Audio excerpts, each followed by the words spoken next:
Vibe blowing at the jack, got the loud jumping at the pack. Everything I'm on slack. Everything I do is got the Benz jumping at the bag. Vibe blowing at my jack, got the loud jumping at the pack. Everything I'm on slack. Everything I do is got the Benz jumping at the bag. Another milestone, look at that. Paper boy on my paper route till I'm 6 down on my back. I'm an old soul like my dad. My old girl's still a fan. And yo girl at the live show, so don't act like I ain't the man. I'm kicking my feet up, get frank like Aretha. I'm calm but I'm teed up, just flip me a stack. The re-up just doubled up off of the muscle, I stuck to the task. They see me, I'm troubled, I'm bubbling up till it's stuck. And they want me to stay where I'm at. I'm good everywhere that I'm stepping, my presence is crucial. You know that this shit not no trend. On a big wave, I'm controlling the tide. Snake eyes when you rolling the dice. So with the stakes inside, I could never take another nigga advice. They can't reach the sky, I'm aiming up high. Just wanna know what it's like. Y'all know what it's like, I come from outside of this. Out the quicksand, I'm the big man, doing big things. Couple big change, up a state lines, doing stage dives on cam. It ain't no limit to my vision. Check the temp, I'm on fire with it. Got the bands jumping out the bag, Prosecco on ice. I'm nobody nice, gonna run up a check. Demand my respect, I'm doing the most. I never quit, they want me to quit. I'm good as it come, I'm good as it gets. Vibe blowing at the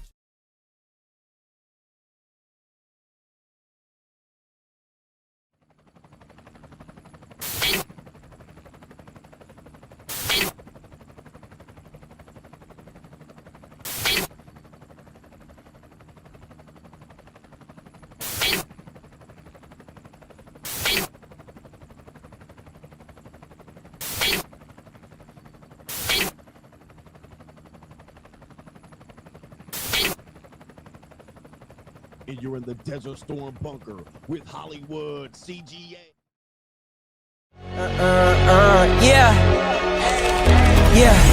Legends ain't born, they built from the grind. From benches to banners, we sharpen the mind. We sharpen the sword and promise and swore that we going hard and leaving it all on the floor. Hey, yeah, we going hard and leaving it all on the floor. Hey, yeah, we going hard and leaving it all on the floor. Legends ain't born, they built from the grind. From benches to banners, we sharpen the mind. We sharpen the sword and promise and swore that we going hard and leaving it all on the floor.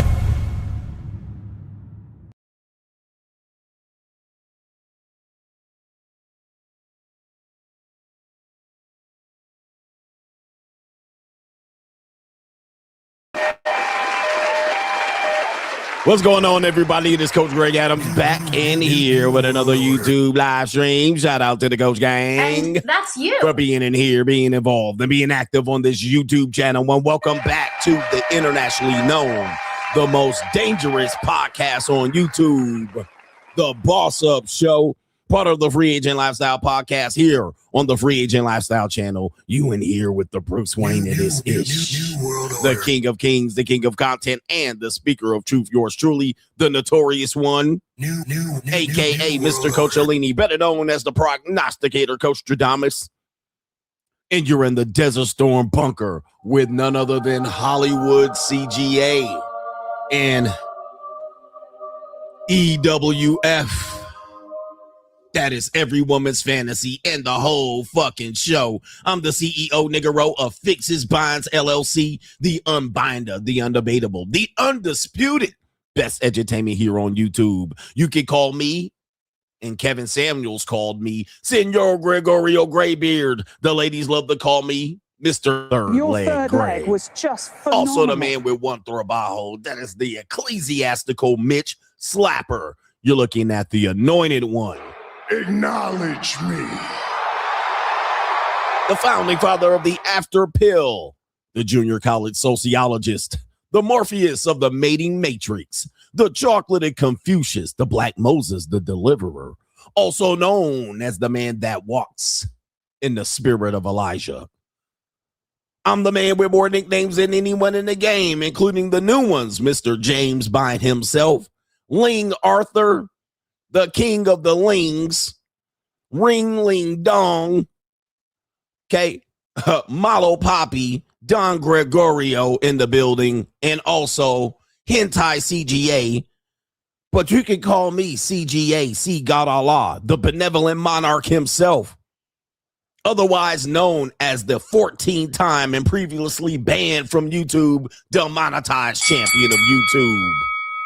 We got a great show for you lined up today. We got an interesting topic, and it's going to be based on several videos that have been passed forward on me by the great Coach Gang community on Locals, CoachGregAdams.locals.com. You can create a free account over there on Locals to join the message and join the Coach Gang over there. You're one step closer to being a member of the Shield. But a great video has been passed across my desk with the Coach Gang over there about monogamy. All right. And we have put pieces of videos together to basically tell you monogamy is dead. All right. This is not the first time I've talked about this. I've been saying this for years, that monogamy is dead. But we actually put a poll up for a lot of people here as you join the stream and hitting the like button. And I ask in the stream, do you believe in love after love? All right. No, that's the wrong question. That's not the question. Shout out to Cher. The question is, do you believe in monogamy? All right, that is the question that I pose right there. Right now, the viewers of our audience, 265 ecclesiastical votes, 73% said monogamy is dead. All right, they don't believe. 73% of the viewing audience so far. Now, if you believe in monogamy, you better get in there. You ecclesiastical Mitches. You better hurry up and spam that yes. All right, because you're losing the battle right now. 70-30 is a major majority. So you're losing right now. We need to get that closer to 50-50 and even 60-40 for you guys to win this particular battle. Do you believe in monogamy, which is going to be one person, one partner, one spouse for life? All right, for life. For life. All right, not just what we call temporary sexual exclusivity. That's not monogamy. All right. I've never cheated. They've never cheated. And we've been together for nah. But you've been out here hopping and shit like this. You've been riding the carousel. Niggas been out here pumping, dumping, believing in monogamy. That's not. Nope. That's not what the good Lord intended. And the Lord done told me that. We're talking about you are in the practice of monogamy. Not you Mitches that can't get no poom poom, that are out here hoping that you get a woman that's going to be faithful to you. That's not monogamy. That's not monogamy. How about this? It's not monogamy when you're not having sex. Okay, you got to at least be having sex to be monogamous. All right, listen. Some of y'all are in marriages and are not monogamous. You're non-monogamous in your marriage, meaning you ain't getting no poom poom, especially from your partner. That's not monogamy, meaning that you're with a partner, or you're with a spouse, and they ain't fucking you. And I'm not talking about intercourse. I'm talking about fucking. All right. That's what it should. We fucking. You got to fuck in your monogamy. You can't just be out here having intercourse. All right. Intercourse don't count. All right. That ooh, ah, ooh, ooh, ooh, ooh, ah. That ooh, ah. You know what I mean? Ooh, ah, ooh, ooh, ooh, ooh, ah. All right, not all that. We talking about fucking, all right? Facing pillow, grabbing them ankles. You know what I mean? You standing up, she on the bed, face down, ass up. All right, this is too early in the stream. I've already turned people off. They're like, who is this old nigga? All right, I'm hentai CGA. All right, that's who I am. All right, listen, I'm a dirty old man. I cook, I suck, I shut the fuck up. And I got a little bit of fuck you money so I can talk like this. I need to work on my beard. Anyway, to contribute to the day, I'm going to show the video, though. I need to show the video. But to contribute to today's show, $ the Notorious CGA on the Cash App. It is Venmo, Coach Greg Adams TV. It is PayPal, paypal.me/Coach Greg Adams. And that is near the top of the description box on the Free Agent Lifestyle channel. And you can super chat by clicking the link on the top of the live chat on the Free Agent Lifestyle channel. It's not a free channel. It's the Free Agent Lifestyle channel. Y'all got to support. But I do have somebody that contributed yesterday. But as you remember, as I was signing off, it looked like Ko-Fi eliminated my page. But it didn't. I actually was able to sign back in, but it took a little bit of a while. So I want to acknowledge our brother here, B Jizzle. Pause. B Jizzle. He said, Coach, at 40 and free, I can sympathize with younger women who get cold approached by guys they have no attraction to. I'm often targeted by wall hitters my age and older. and they are looking for a sucker MC. He says, it's actually irritates me because they are very pushy. Being a black man doesn't help because you're also you got approached by wall hitters that are fat white women, right? Older women, 45, 47, 50, 55, 60. You just be like, and they be pressuring you. They're like, oh, here, you're single, cool. All right, you don't have any kids, cool. All right, your kids are all older, cool. Let's get married tomorrow. You're like, slow your roll. Slow your roll. Just because all of them other thirsty ass niggas be over here jocking you doesn't mean that I'm going to jock you. I have standards, but we can fuck. That's about it. All right. You don't look like the type of guy that just wants to hit it and quit it. Well, you got it wrong. All right. I'm a nasty old man. I thought men in their 50s wanted to settle down. Nope. No. Not in today's marketplace. I'm not that desperate. All right. I had the Korean girl that was here 2 weeks ago. She was talking about it. She was like, black men fuck anything. All right. And she's from Korea. She's from Korea. And even the Japanese woman was like, it's always the black guys rubbernecking, always looking up and down. And I said, yeah, niggas are starving. Yeah, that brother's starving. It comes from their days of being, used as breeders. Because there's fierce competition, when you on the plantation, there was not a dudes that never got no pussy. Right? They got none. There was just this big ass nigga standing in there, right, coming out all day. He was just breeding slaves. All right. The slave picking and he turned 14 years old. He get the clapping them cheeks. All right. They bring in a new girl off the auction. All right. And they're like, put him with the breeder.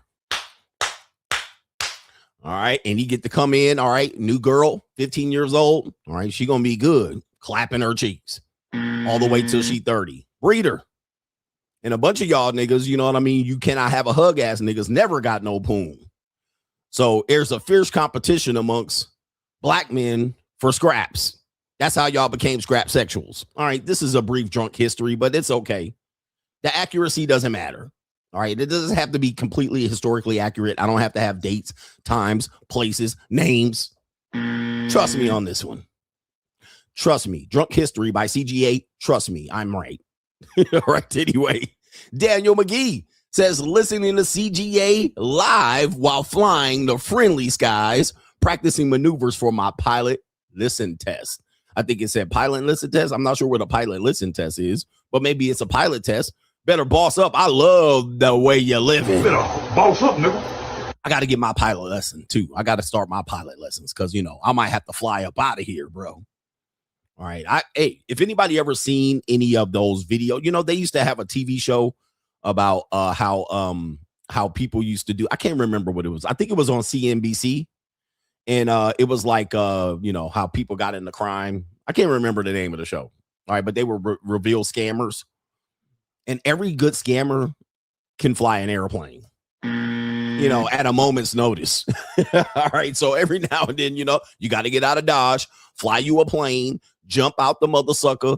All right. Parachute somewhere into the forest, come up missing. And then your wife runs off with the rest of the money. That's how that works. What was the name of that show? Anyway, American Greed. That's the name of it. American Greed. Fantastic show. But every good scammer knows how to get on a plane and fly the mother sucker. All right. But anyway, shout out to our brother here. It is Daniel McGee. He must be a scammer. But anyway. All right. Nothing humbles you than when you watch teenagers that know how to fly. All right. I remember my homeboy, one of my mentors, he had two twins late in life. All right. He married this Polish white woman who was an executive at a company in Southern California. He married this Polish white woman who wanted kids. He's dated a younger woman. He was older. His kids were all older. And he got back, ecclesiastically married this woman, and then had twins. I was like, Niggy, is you crazy, bro? He told me don't do it. He was like, don't do it, bro. Because, raising kids ain't for the faint of heart. But since he was already established, he was able to play a better role as a father to his kids. That's why I think age gaps are important, specifically with men. There's more benefit to the family and the woman than there is the other way around, or even when they're similar age. It's just way more benefit. So he was able to be a part of the kid's life in a major way, better than he was possibly with his first two children and when he was younger.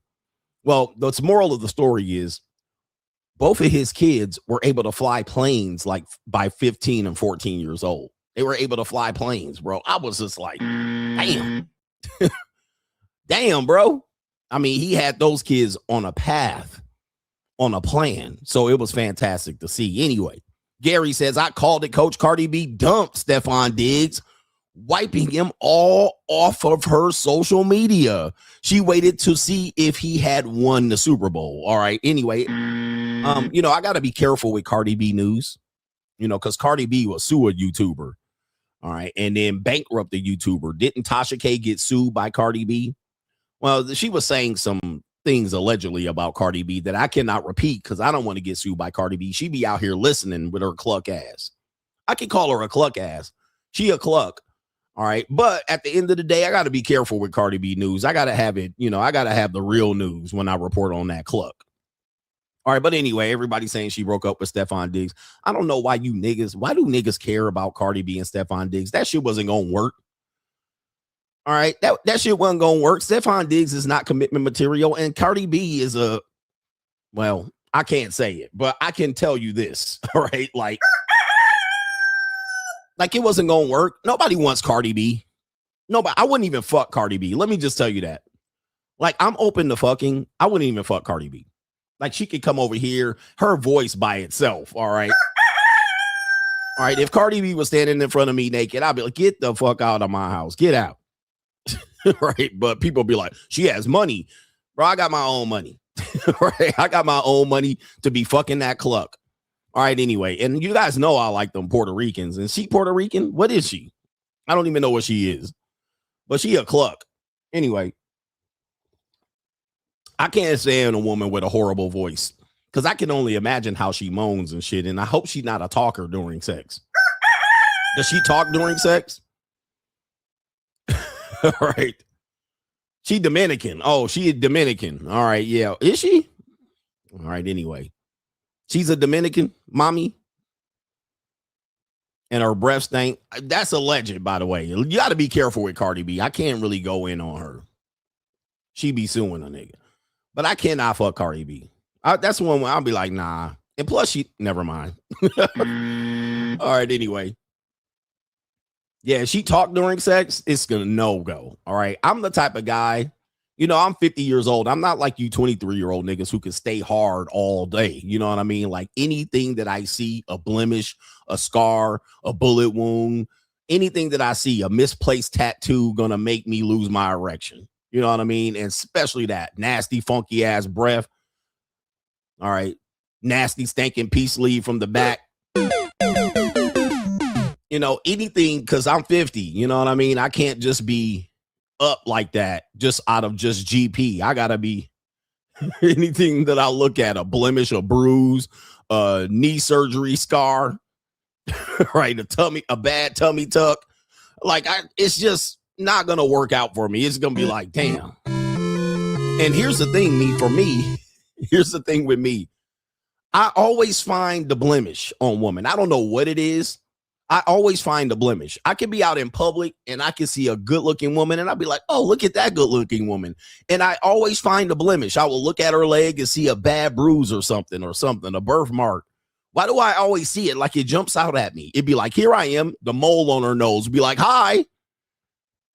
The misplaced tattoo or something always jumps out at me. I'll be like, oh, because when I'm hitting it, you know what I mean? Yeah, like the Mexican girl got the hair down her belly button. I'm always going to notice that, you know what I mean? Or the innie or the outie belly button. I'm always going to notice the blemish or the fucked up shit. I'm always just like, damn. And it just jumps out at me. I don't even have to look for it. I'll be like, oh, look at her. And then I'll look at back of her heel all bloody. You know how the women be wearing high heel shoes and they got that scar on the back of their Achilles? I'll be like, ooh, damn, why your foot? Because I like the feet. You know what I mean? I might look at it. She got a crawled up, gnarled up pinky toe. And I'm going to be like, oh, I don't know if I could do that. All right. Anyway, it is what it is. It's just me. You know what I mean? I thought it was just me. Maybe it's just me or maybe it's you. Yeah, hair on her low back. I'll be like, oh, that ruins it. All right, I'll just turn off the lights. But by the way, I gotta have the lights on. If you're an insecure woman, I gotta have the lights off. Y'all be closing my blinds. I leave my blinds open. I want the neighbors to see me fuck. All right, I want my neighbors to walk by the window like. All right. Well, what if somebody sees us? So what? You ain't gonna be back here very long. They're not gonna remember you with your ass tooted up. So let them watch. All right, you got to have the whole fucking, all my blinds open, all the lights on. It's got to look like we're recording a video in here with producers and the whole team.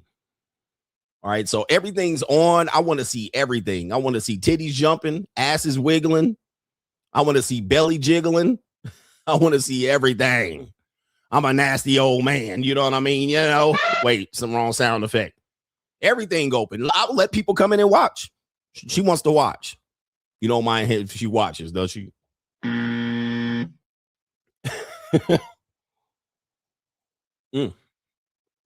But really, I want to see if you got something oozing from between your crotch. All right, that's what I want to see. I want to see that goddamn master splinter ooze. If you got syphilis or gonorrhea or something like that. All right, so I don't want you to be turning the lights off and all your herpes breakout is all on betwixt your legs and shit. All right, I don't care about a little hair bumps or any of that. But I want to see if you got that ooze coming out, and I want to see if you got an outbreak around your midsection. All right, so anyway, that's just me. I'm just revealing some intimate private details about myself for comedic purposes. All right, anyway. Shout out to our, and if you got a yeast infection, I want to see the shit, all right? Because bitches be jumping in bed with the yeast infections and shit. Or if you bleeding like a stuffed pig, I want to see all this. Anyway, shout out to everybody who walked into the show and is already getting ambushed. What do we got here? 75% of people right now say they don't believe in monogamy. Get your vote in. No government name says Genghis Adams, the benevolent monarch of the universe. Can you explain why Mitches can't accept and handle that? Morality doesn't exist. It's just a weapon used by the weak and powerless to overpower or to oppress the winners and the wealthy and to force sympathy and empathy. All right, we got a great video to highlight that. All right, where morality is a stance. Even monogamy is a moral stance. All right, I'm going to prove it here with some scientific data. All right, and some handpicked, curated, biased research, if you will. All right, but monogamy is morality. We also have who? All right, we have our brother here. It is Allen. Double L Allen says, if a woman has sex for free, does that technically make her lower than a woman who gets paid on the totem pole? Shouldn't the ranking go wife, sugar baby, sex worker, then free normie women? Maybe I'm just too logical about this. And you must be an engineer, all right? You must be an engineer. I have a logical brain. But I look at women who get used and abused for free as way less than, all right? Because there used to be phrases for this. We've lost all our phraseology. There's whore and then there's hoe. Okay, there's whore and then there's hoe. Okay, now a hoe is a woman who gets paid. Technically, a whore is a woman who doesn't get paid. We used to distinguish between the two. Now there should be some sort of since there's a name and a definition, there should be some sort of ranking hierarchy based on this, and a whore gotta be down at the bottom. Like, damn, romps in the bushes in the hay with anybody, anywhere, any place, whore. All right. A hoe at least gets paid. You know what I mean? Goodness gracious. I mean, how bad can you? Somebody said that's backwards. It could be, but you know what I mean? Like, come on, bro. You out here just throwing it in the staircase, in the pissy stairwell, in the elevator. Like, come on, like, you know, you gotta let a hoe be a hoe. I mean, you can't just be jumping in anybody's bed and walking away with a wet pussy and a wet ass. All right. And women used to tell, I don't know if you guys know, man. I don't know if you guys know what men get wrong today with you bitch ass niggas, you know, the modern male bitch ass niggas. What men get wrong today is that men believe that through shame, they can regulate what women do. And I've never been a believer in this, not even to the point where I tell women to get married. Like, I've never tried to regulate women's behavior. Can you press one in the chat if you understand my truth here? Now, for the other so-called men's space, they've always tried to find a way to regulate the woman's behavior, right? Podcasters, all right, and they have OnlyFans girls on there. Podcasters, you know, Fresh and Fit, Ever What Podcast. You know, you go down to Kevin Samuels. Even Kevin Samuels tried to regulate women's behavior by I have never tried to regulate women's behavior. I've described it. I've categorized it. I've talked about what I would use them for and what I wouldn't, but I've never tried to regulate women behavior. I've never said, see, women, y'all need to make changes about your life because feminism fools you. And if you don't make changes, you're not going to get married. And I've never tried to regulate them. I've never tried to change women. I'm like, you women be you. All right, do you. Fuck shit up. Right? Live out the consequences. Let these wild horses run free. I'm like, do what you want. I've never tried to come in here and shame women for their behavior and their decisions. Now, I categorize them. I tell them what my outcome would be with them. I suggest that you follow the same, but you're going to do what you do because you're a bitch ass nigga. But I've never tried to regulate women's behavior because historically, men have oppressed women based on this, but because you are powerless and toothless bitch ass niggas, you guys have no oppressive power. All right, men today have no oppressive power because, well, in America, we let the shit just go on since the 19th Amendment. So you guys screwed yourself on that one. So it's pretty much too late. You don't know it. But women are supposed to regulate women's behavior. Men are supposed to somewhat regulate what the men do. We supposed to come to some sort of consensus, some sort of understanding, some sort of categorizing. Okay, this guy likes to buy pussy. Okay, let him be out there, Samson. All right, we have morals and so we're supposed to talk to the men. We're not supposed to talk to the women about their behavior because it's going to fall on deaf ears. Even Andrew Wilson said social pressure comes from women, which I can agree. Social pressure comes from the women. The women have to be able to. So the women dictate, the elder women dictate what the younger women do. And so back in the day, the elder women used to say, you come at home with just a wet ass. Okay, that ain't going to cut it. That ain't going to cut it. So yeah, Big Mama used to regulate. The church used to regulate the women of the church. So the women used to regulate the other women's behavior. Now, the problem we have today, if you want to know where the problem is, where problem lies for you moral people, is that women today have created the women of yesteryear have created the women of today. And not only that, the benefits of women today, like the women that are in their 20s that get to live their life and be free, the women of yesteryear have always wanted to live that life. So they're now extending it to 40, the millennials. Some of them are extending it to Halle Berry's age, Gen X, 55.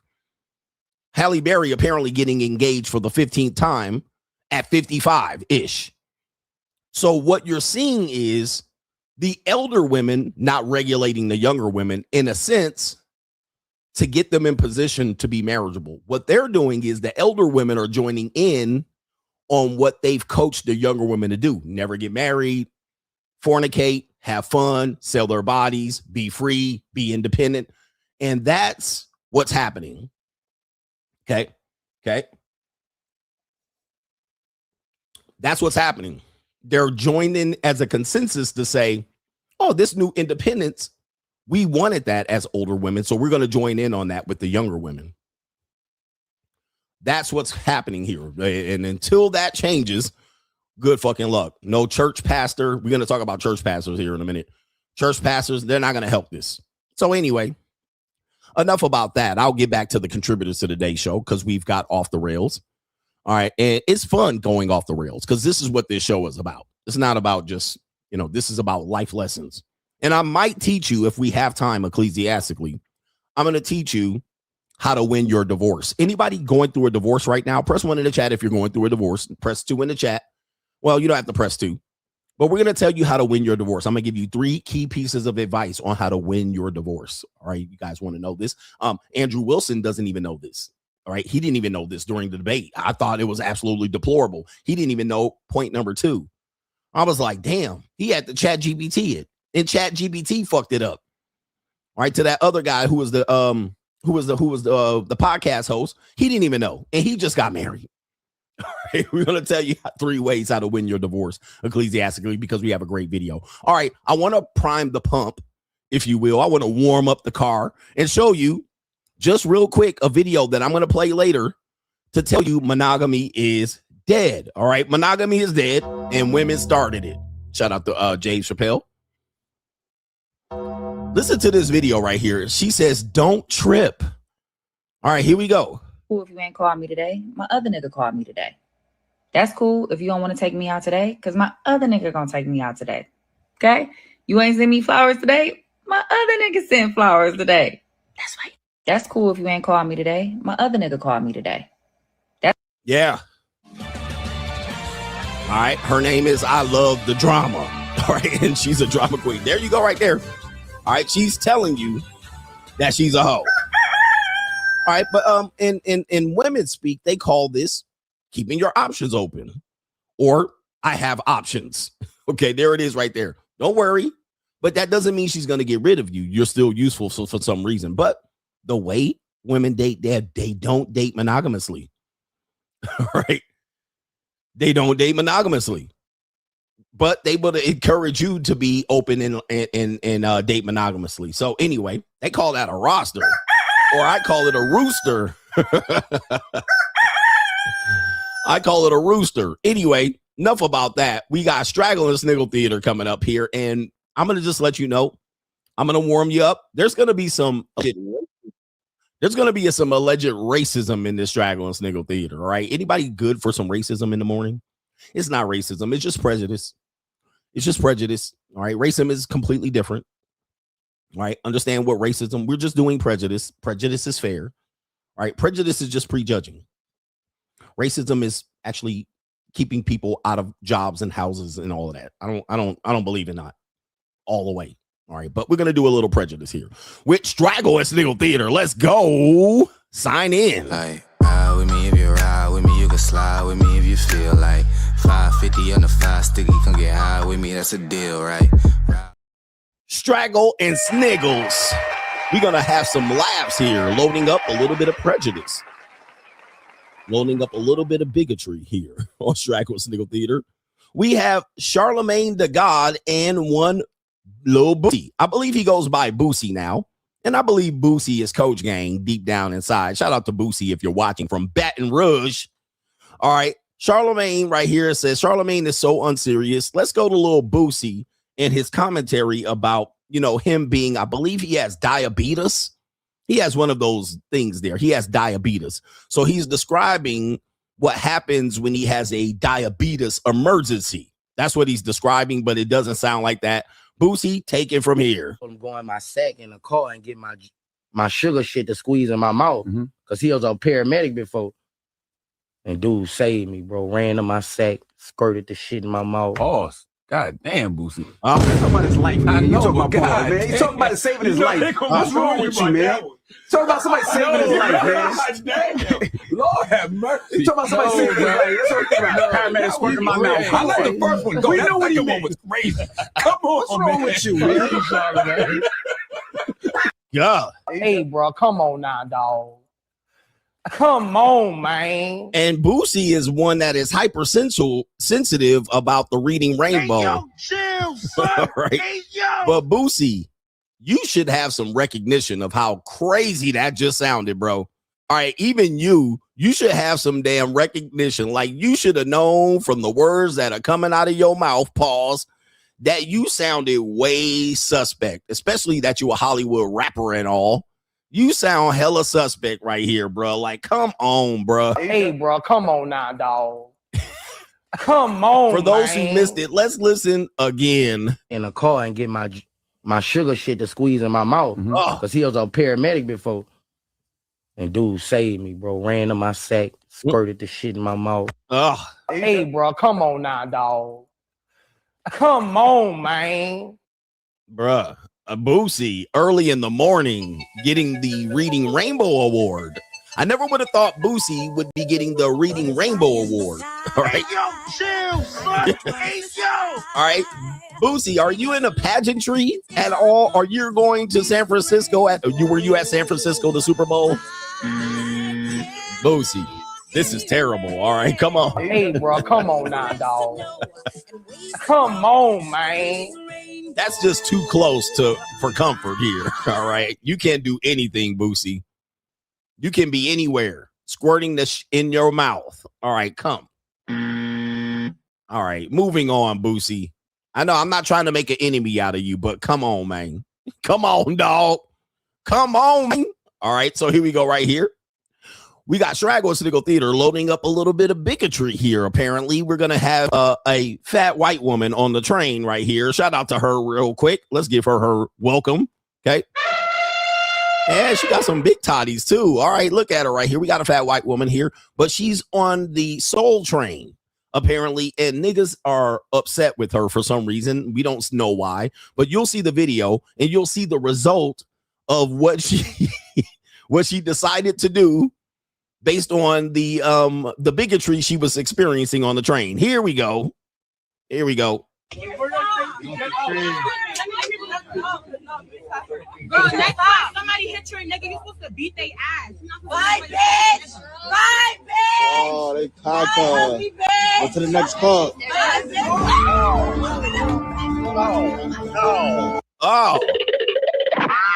Look at them. Apes on the plane. Look at this zoo. All right. Goodness. Look at her. She got up out of there. Hey.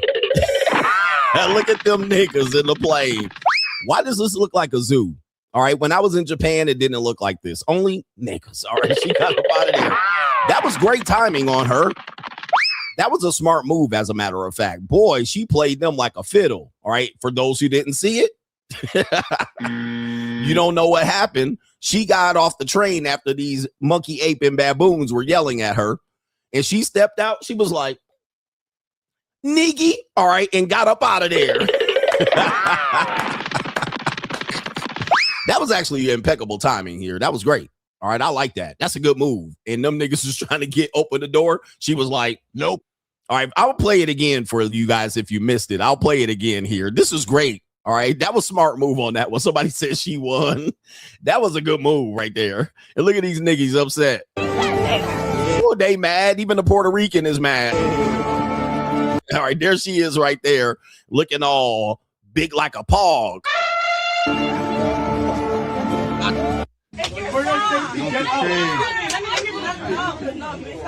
Girl, next time somebody hit your nigga, you supposed to beat their ass. Bye, bitch. Now the niggies called her a B word, so you know. Bye, bitch. There she is off the train, and she was like, "Oh yeah, bruh, load up that N word." All right, and she thinking it. Then look at them toddies all sagging down here. She done forgot her bra and everything, so you know she's sweating. Oh, they cocked. Go to the next call. Oh, Gotcha, bitch. all right, yeah. Gotcha, bitch. A whole ER too. Gotcha, bitch. She got her. Gotcha, bitch. She got her. Gotcha, bitch. She said, "Yeah, do something now."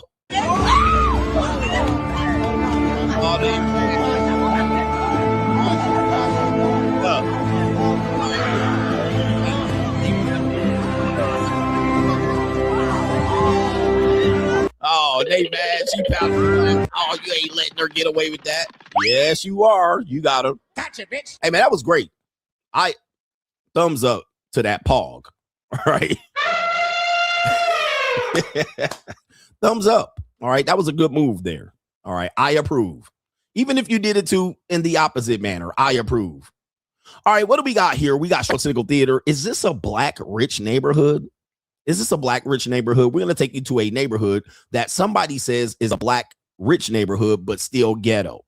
How can that be? Look at these ecclesiastically big, large cookie cutter homes. All right. Somewhere in Name That City. All right. Here we go. Name that city. Record this, y'all, because motherfuckers would not believe me if I didn't record this shit. Look at this nigga shit. Fucking Chanel Way. Hold up, we got some more. the goddamn. I'm gonna show y'all what the name of the community is, but this is the most niggerish shit I've ever seen in my life. Like somebody literally wanted to live out they fucking hood dreams, right? Look at this shit. Prada Point. Oh, can y'all see that shit? Gucci Circle. That's fucking ludicrous. But look at this shit. Prada Point. Now this shit supposed to just be like luxury goods, right? Luxury clothing. Some nigga that made a fucking neighborhood, a community, and gave it the most nigga names. And this ain't, I can't even say nigga names. Yeah. Right? Dior Drive. I can't even say nigga names, right? But the most ghettoest shit, because although these are real fucking clothing lines that white people established, black people covet the fuck out of this shit. I'd be surprised if this is a white man that did this shit. Look at the community. It's called Saint Laurent community. I ain't making this shit up. I had to record this shit because I'm like, yo, people would not believe me if I just said this shit. And every day when I work and I got a fucking route to do and this shit pop up, it's be the most ghettoest shit I've ever seen in my fucking life. It looks like a new build community. Nigga shit. Okay, is this fair or foul?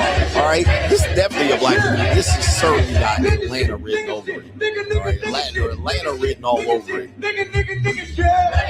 All right, Saint Laurent, Saint Laurent, right? All right, I didn't see a certain I didn't see a whole bunch of these. I didn't see Balenciaga neighborhood either. I didn't see Balenciaga Street. Are these white people? Do you think white people made this neighborhood up, or is this a nigga neighborhood? Are they moving? Are they pushing for niggies to be in this neighborhood? All right, this is crazy here.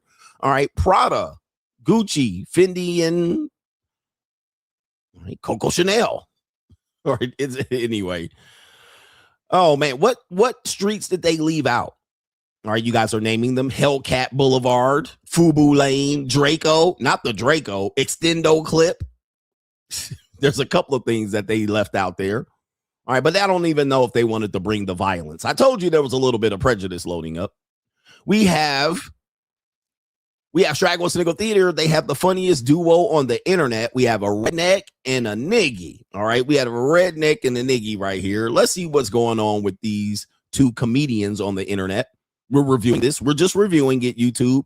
It says funniest duo is back when far right meets far left. Best thing on the internet, race dating stereotypes. Oh boy, here we go. What kind of girl do you think I would have? Typical black guy likes any white woman he can get, no matter how fat and ugly she is. He just wants white. Baby got back! And baby got front. You know what the good thing about this woman is? You can have sex with her anywhere.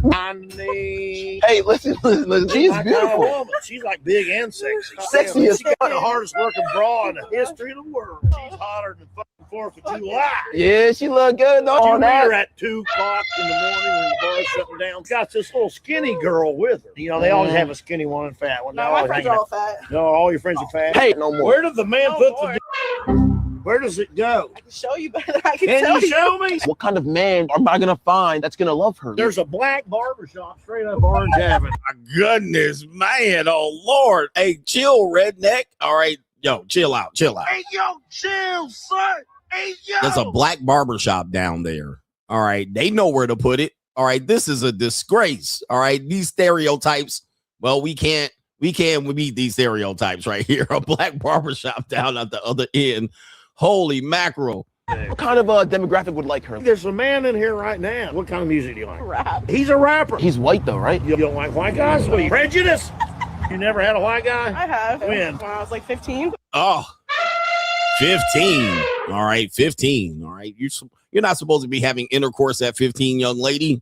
Ecclesiastically. I like niggas. You are large and All right. in charge. You are big and beautiful, badass and bodacious. And he ain't tell no lies. We're gonna get you a nice outfit and we're gonna find you love today, okay? Well, the hood's that way. Y'all have fun. Oh, he said the hood's that way.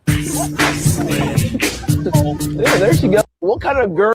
All right. Girl do you think I would have? Typical black guy likes any white woman he can get, no matter how fat and ugly she is. All right, is he right? A typical black, is this correct? A typical black guy wants any white woman, no matter how fat and ugly she is. All right. Do you think this is correct? These stereotypes are going overboard. This prejudice has to stop. All right. We have to beat these allegations. Yeah. Or is he correct?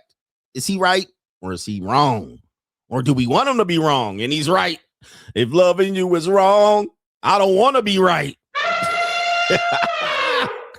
This is a disgrace. I warned you that there was going to be a little bit of prejudice in today's Straggle and Sniggle. Anyway, that's Straggle and Sniggle Theater. Like, ride with me if you ride with me, you can slide with me if you feel like 550 on the 5 sticky, come get high with me, that's a deal, right? The Money Mindset 2025. Join us if you are looking to elevate your mindset to the next level and get your financial information and game back to where it needs to be. This is the Blue Chip Mindset on steroids. We have 80 plus episodes from the last 2 years that you missed available via playback. You can get all of those episodes. Also, every live stream on Sunday night with all of our great contributors with subjects, cryptocurrency, investment, money 101, money 201. Also, if you're looking to become a social media content creator, this is the group for you. 2 times a month, we give you content creator information about how much money you can make via content creation. What are the most popular forms of content creation coming forward in the next few years, and how you can capitalize on an opportunity to be a content creator. Join patreon.com/Coach Greg Adams to find the Money Mindset link. Let's get our Blue Chip Mindset on. The window is still open. Hey, we back. Get me on camera. Get my assistant on this one. Shout out to our brother Gary. He says, hearing ecclesiastically will never not be funny. He said, hearing ecclesiastically will never not be funny. Word of the decade in my book. Honestly, it just feels good with no debt. A paid off car and $20K in the bank. Also, did you run into any merps on your tour? Yes, actually, the Korean girl was kind of a merp. All right, but shout out to the merp girls. I know a couple of merps, but they don't admit that they're merps. All right, they don't know that they're nerdy merps. They kind of do, but they don't. But he says life is good, no debt, paid off car, $20K in the bank. Don't you feel like a winner? You're literally in the top 20%. All right, the top 20% of people that live in the world. You're in the top 20%. And it doesn't take much to get in the top 20%. I know a lot of guys, they're like, you're only talking to the top 20%. Not everybody can be in the top 20%. The bar is low as fuck to get in the top 20%. The bar is low as fuck. First of all, you don't have to have consumer debt. All right. You don't have consumer debt. You're good. All right. You don't not paying a car loan. You're winning. Like, you're winning. You make 85K and above, top 25, top 20% in the world, not just the United States. Okay. And another one that people don't realize is that, well, you don't have consumer debt. And maybe you have an education. You're in the top 20% of people in the world, worldwide. Now, to get in the top 10% is going to be a little bit more difficult, but you can get into it. And this could be year in and year out. But then when you get in the top 1%, it ain't even going to feel like you in the top 1%. And by the way, once you get in the top 0.01%, now that's an elite club. All right. That is the new world order. Now you're getting invited to places to talk about how to keep everybody down. Okay. Because people are like, you're never going to get in the top 1%. Yeah. Right. You'll get there. You're just not going to get invited. You need to get into the top 0.1%. Where the nanny goat is. And you got to sacrifice a cow, possibly a kid.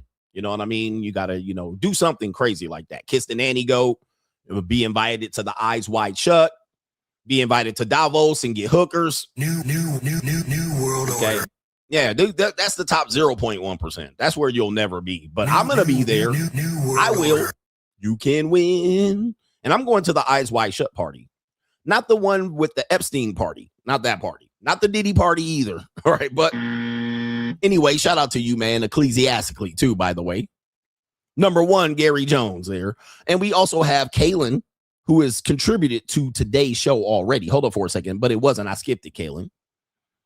Kaylin says, no, Jacob says, Coach, it's funny that many of the married will never go to you when problems start in their marriages. Why do they do that? They go to marriage books or Dr. John Gottman.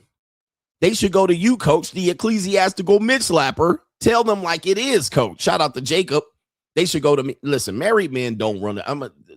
When you're married, the last thing you want to do is go to somebody and admit you have problems in your marriage.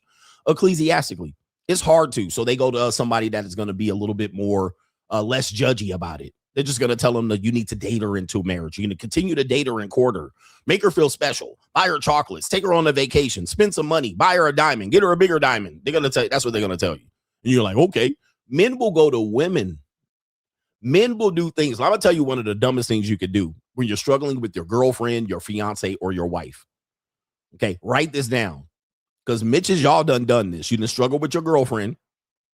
One of the dumbest things you could do is seek counsel with your girlfriend's or your wife's best friend.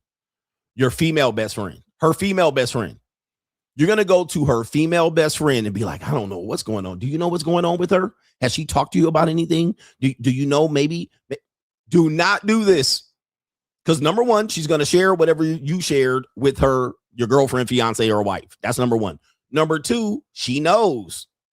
She been done knew why your marriage and relationship is failing. Number three, she knows who's fucking her. Number four, the girlfriend might be lily licking her. This is the worst place to go. And any advice that she gives you should be suspect. Oh, maybe you should take her out. Maybe you should go someplace. Maybe take her to motherfucking Turks and Caicos. Don't do this, niggas. You dumb rookie ass niggas. Come to CGA. I'm going to tell you how it is. She fucking somebody else. So there's another bull in the ring. You got to catch this bitch. All right. Or just dip. Cut your losses.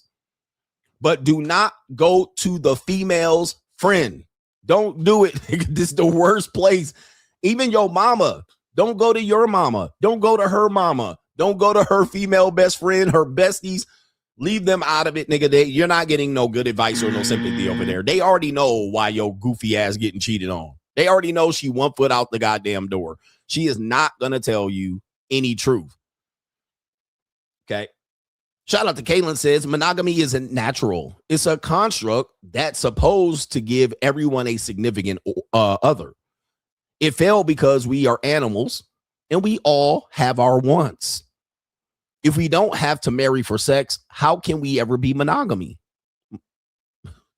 Right here, monogamous. He says there's no coming back. So if we don't have to marry for sex, how can we ever be monogamous? All right. And I don't know, man. I just don't see it. I don't see it. Like you had to marry for sex. That was a kind of a moral rule. But now you don't have to marry for sex. Why you want to be monogamous? We don't need another hero.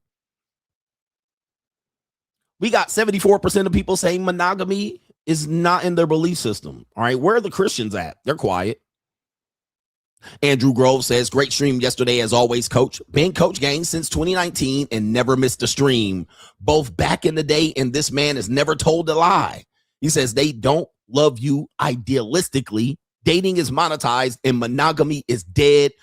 Coach gang, do life and for life. That's what we're going to say right there, man. Hey, it is what it is. Monetized dating is here. We're going to show you here. It's going to crazy world here. It's a crazy world. And this is because I'm going to tell you why it is. And by the way, if you want to read my book, The Evolution, which The Evolution is a very, very difficult book to read, meaning that by the time you get to the end of The Evolution, you should have a wake-up call. You got to be prepared to read The Evolution. It is a scholarly book. It's not a book from some goofy-ass red pill nigga. Like, there's research. It's a historical book. It's a very political book. Right. It's basically what happened with the Marxist liberal agenda that pushed feminism into the world and how it's been here longer than you believe. And what were the critical years that it took off? It's not recent. All right. We're basically living on the slippery. So we're living on the diminishing returns slope of feminism. Like, it's gone.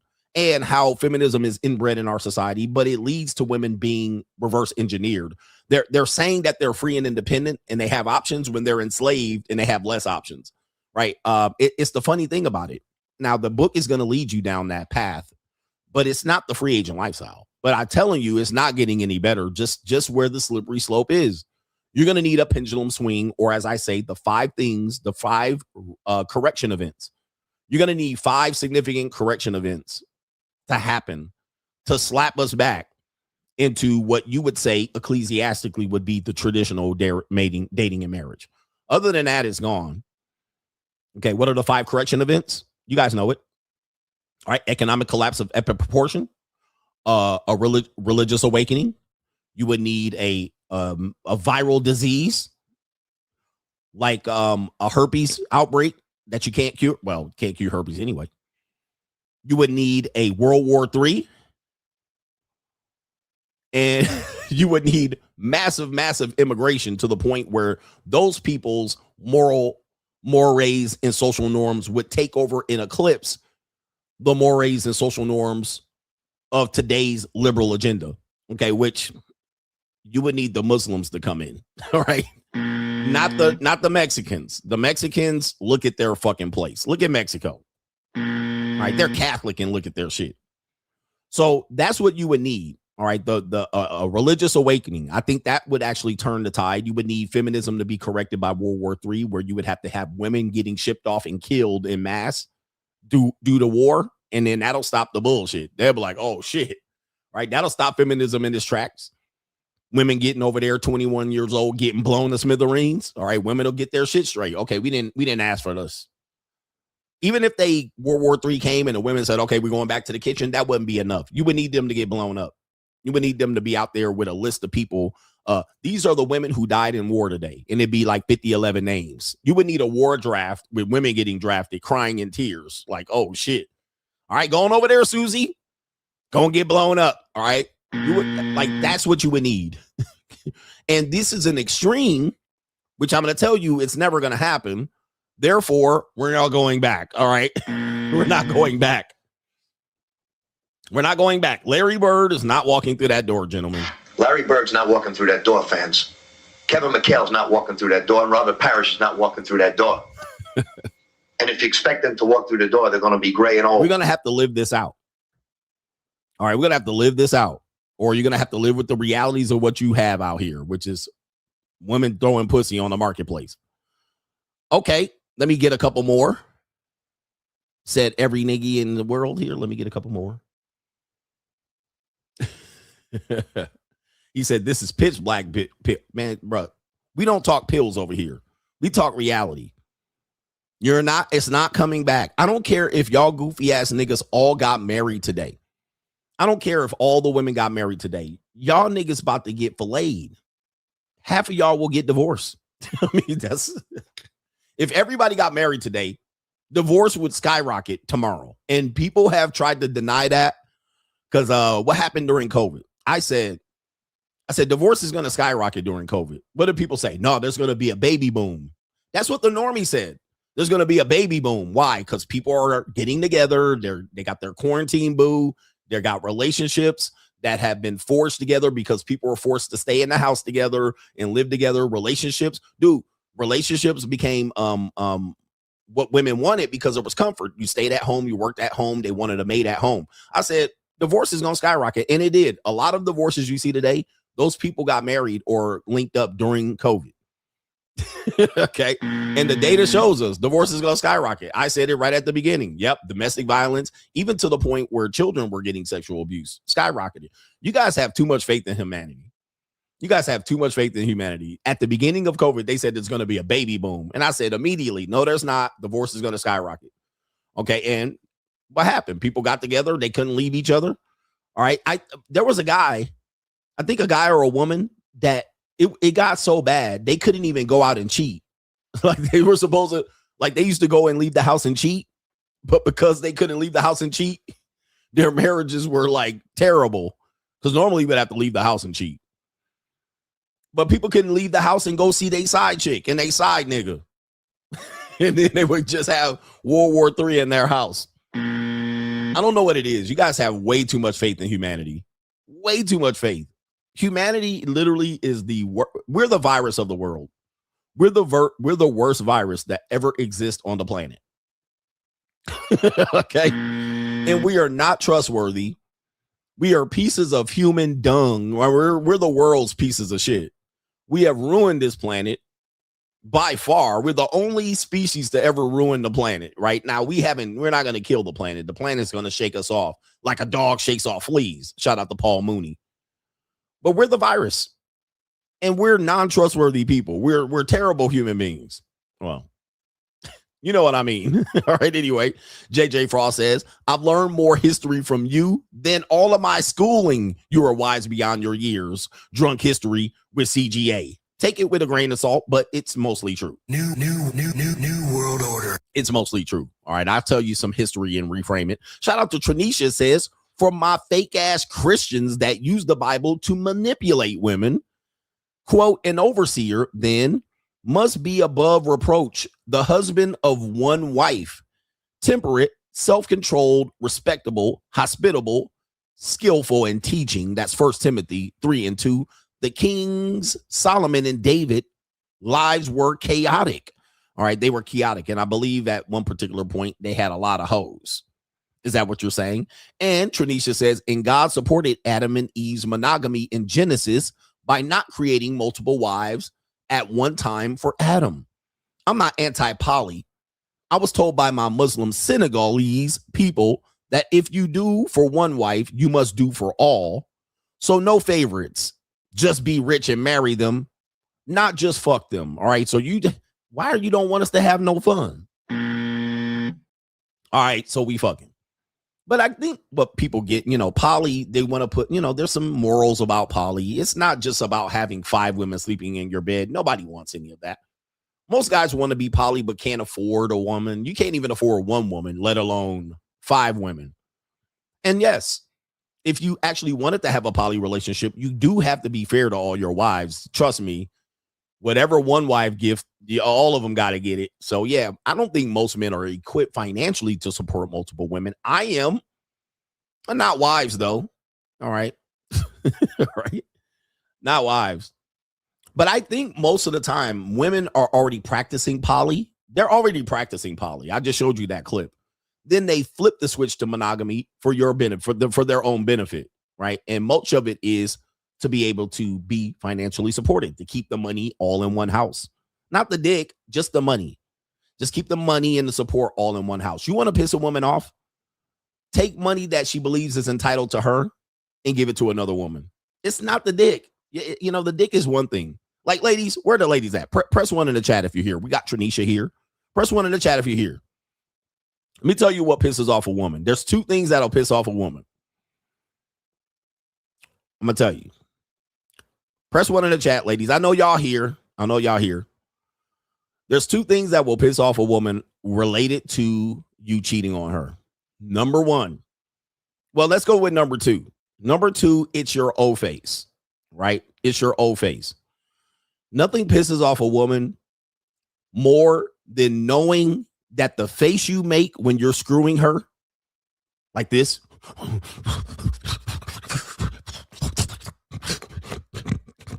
that face, and that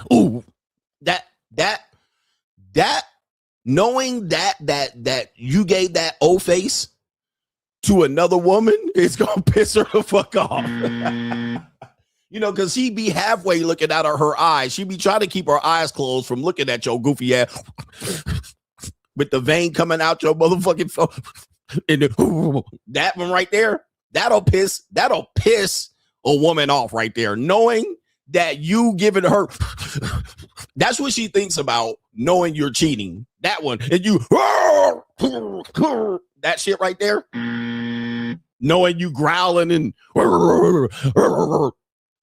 that one right there, that pisses her off. That's number 2 thing. That is the number 2 thing that pisses her off right there. And you,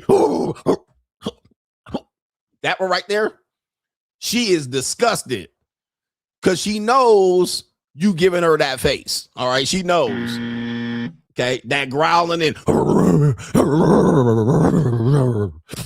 and knowing you passed out on her titties, right? She's just like, I can't believe these nasty niggas. All right, anyway.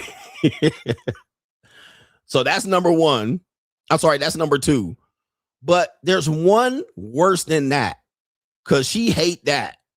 There's one worse than that. That's That's your money that she could have used going to that woman, right? So now she's like, oh, you done tricked on her. You done took her on a vacation. You done took her to dinner. You done bought her a Fendi Coach bag. You done bought her a goddamn Chanel.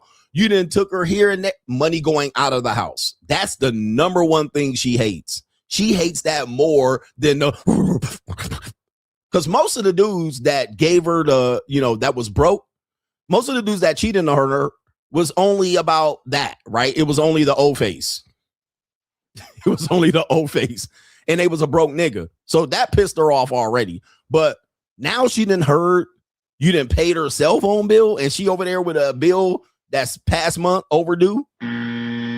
She really pissed off. She like, oh, Lord, this nigga really going crazy. You put the money over there too? And the old face? All right, nah, we can't have that. That'll really piss a woman off. They really get triggered.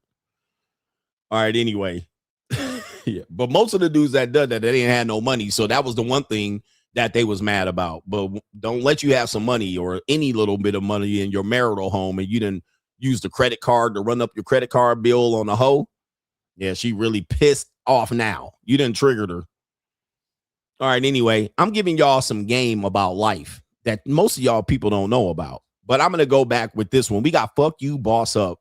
Listen to this young woman right here. And this young, beautiful, young woman here. Shout out to this woman here. You're going to see on your screen. This is the Fuck You, Boss Up moment right here of the day. Boss up, nigga. Look at that young, beautiful, natural hair, pretty skin, supple, prime piece of calico you see on your screen. But that's not all we're doing here. We're not just going ahead and praising this young, beautiful thing right here, age just right. What we're going to do is, this is a moment that I've been telling you about. She's going to confirm something that I've been trying to tell you. So I'll let her take it away. You're barely going to hear her because she's speaking in a soft, feminine tone. All right. She's speaking softly like a woman and a lady supposed to speak softly, not all bass in her voice. You might not hear everything, but I'll break it down. She says, you are a product of your environment. Make sure it's a good one. Let's hear what she has to say here, this beautiful woman. I've been living in this white ass neighborhood for like a month now. Natural hair out. I started laughing slower. I know my life just changed, man. This is crazy, guys. Remember, you guys are a product of your environment. Make sure that your environment is a good environment. Oh man, boy, oh boy, did I get aroused. All right. Okay. I'm happy about what I done seen and done heard. Ladies, if you look like this, hit me in my inbox. But she said one thing that I've encouraged you Negroes to do. And that is, when you see a person, a talented 10th, when you see a person that is in the hood, when you see a person that has talent, beauty, youth, what you should do is remove her from that environment. Put her in an environment that will nurture the skills, the talent, the beauty that that person possesses, whether it's a man or a female, a male or a female, a young man or a young woman. Because what she said was, and I'll put up here, she says right here, ever since I moved to this area, AKA probably a white neighborhood, I've been able to wear my natural hair and be more feminine and blah, blah, blah. That's what she said. I'll play it again. I've been living in this white ass neighborhood. Ever since I've been living in this something neighborhood. For like a month now. 1 month. Natural hair out. 1 month. Ever since. So when this is a thing, and I see this all the time. I see young, beautiful women like this that stay in the hood. They be having tattoos all over their neck, chasing Hellcat niggas, right? Baby pregnant, wig, weave, baby hair, purple wig, hair extension, all fucking their life up. Because that's a product of their environment. And I've said that a long time ago. When you have young, beautiful women, and by the way, you also see on her, what's on her teeth? Braces. That is a sign. Let's see the braces real quick. Let me see if we can see it. All right, so there's the braces right there. So what you see, yep, you see the piercings, and you see this woman, her attitude is stank, and her demeanor is stank because she's around ugly, stank people. And then she don't get her teeth fixed, and she grows up 26 trying to get braces, 31 trying to get braces, don't know what to do, misguided and undecided. But what happens is when you take a person like this, you see this, okay, that's a young, beautiful woman. You need to remove her from the ghetto, remove her from the hood. She's no longer black. She's a talented 10th. She's no longer just going to be like everybody else just because she's considered black. You got to move her out. Same thing as a young man, move her out. All the great stories of many athletes are no longer the struggle. They're the story of people that went to private school and then that athletic talent was able to be nurtured. Chris Webber. What was that? The Blind Side. They took them out of the hood and moved them to the private schools. Everybody at Mater Dei. Everybody at Bishop Gorman. Okay. Everybody at Oaks Christian in Thousand Oaks. Okay. You take them out of their environment. You put them in a nurturing environment so they can see what reality is, not that bubble that you live in called the community. And then they thrive. LeBron James. You got to get them out of it before, especially young women, when you see this, and you got to see it before they're 10, 12 years old. You got to see it because they don't know. They're not going to know any difference by the time they hit 15, 16, and 17. Okay. You're not going to see the difference. They're not going to know the difference between the bubble, which is the black community, which is the small community, between the rest of the world, real life. So she says, ever since I moved to this neighborhood, I've been able to thrive, be positive, wear my natural hair. And now people are going to say, but don't white people don't accept them. And then the black people don't accept them. And the white people don't accept them. You got to move them out. Tommy Davidson, Jimmy Butler, you got to move them out. If you see talent, if you see beauty, the worst thing you could do is keep them around niggas. You might not agree with this, and I don't give a fuck. But it's the truth. Now, they're going to have some other issues. Well, it ain't perfect over there, but it's better than being around niggas. It's going to be way better because she's going to get a tattoo on her neck if she lives in a community. She's going to get a tattoo on her neck and further destroy her life from there on out. That because she can't remove the tattoo. All right. And then she'll get a tattoo on her chest like all the other ugly strags. All right. Then she'll be wearing a ghetto pink wig. All right. She'll be wearing a ponytail with red dye Kool-Aid on it. This will further tear her hair up and her hairline will be pushed back like CGA and Hulk Hogan. You must get talent out of the hood. Okay. You got to get talent out of the hood. And yes, being young and beautiful is talent. All right. That is a blessing. That is the genetic lottery. You won life, nigga. You're about to win life. You get to pick from the best of the best, not the best black men. You get to pick from the best men in the world. Okay. That is the truth. And she's now seen it just a month. She's like, damn, it's peaceful around here. I get to be in my essence. Yes, that's what you're supposed to be. That's what's going to preserve you. That's going to protect you. That's going to get you the best mate possible. Okay, yeah. I started laughing slower. She starts speaking. Look, there's a direct effect of this. And she's not going to get fat and overweight because somebody's going to say, girl, you need to put some meat on your bones. Eat some soul food. Eat some fried chicken. Okay, so she's not going to get shamed for being petite. Right? Have you ever seen that happen in the black community where they shame a girl for being petite? Oh, man, you too skinny. All right, yo narrow, scrawny ass. All right, and then she's going to want a BBL, further fucking her life up. Then she's going to want to gain weight. And that what happens is at that point, by 22, she's fucked up. She got a pookie. She got a kid. She got tattoos all on her titty and her neck. All right. There's no coming back. Then she's overweight by 22 because that's encouraged. Eating too much cornmeal and church's chicken. That happens. And they'll just criticize her for being small, petite, and little itty bitty titty committee. Right. Oh, you need to get BBL. You need to get some titties. You need to put some meat on your bones. You too thin. All right. And then she's going to wish that she was thicker. Oh, I need to get thicker. Then she's what? She's a medical assistant. She a massage therapist. They encourage her that some pimp is going to get her in Milwaukee. And then now she's selling on the blade. I'm telling you, man, it is one of those things. I've been encouraging men to do this and fix your kids' teeth. One of the best things a parent can do is fix their kids' teeth, even if it's a minor thing. Even if it's minor. I know my life just changed, man. My life's just changed. And she live in an apartment in that community. It don't take much. You got to take talent out of the hood. Never keep talent in the community.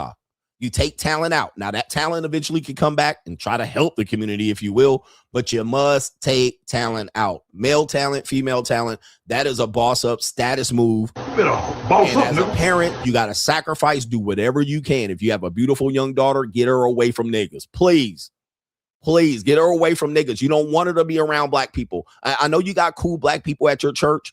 She's not going to be around the cool black people at your church. Not even the black men around. She's going to be around Pookie Ray Ray and them.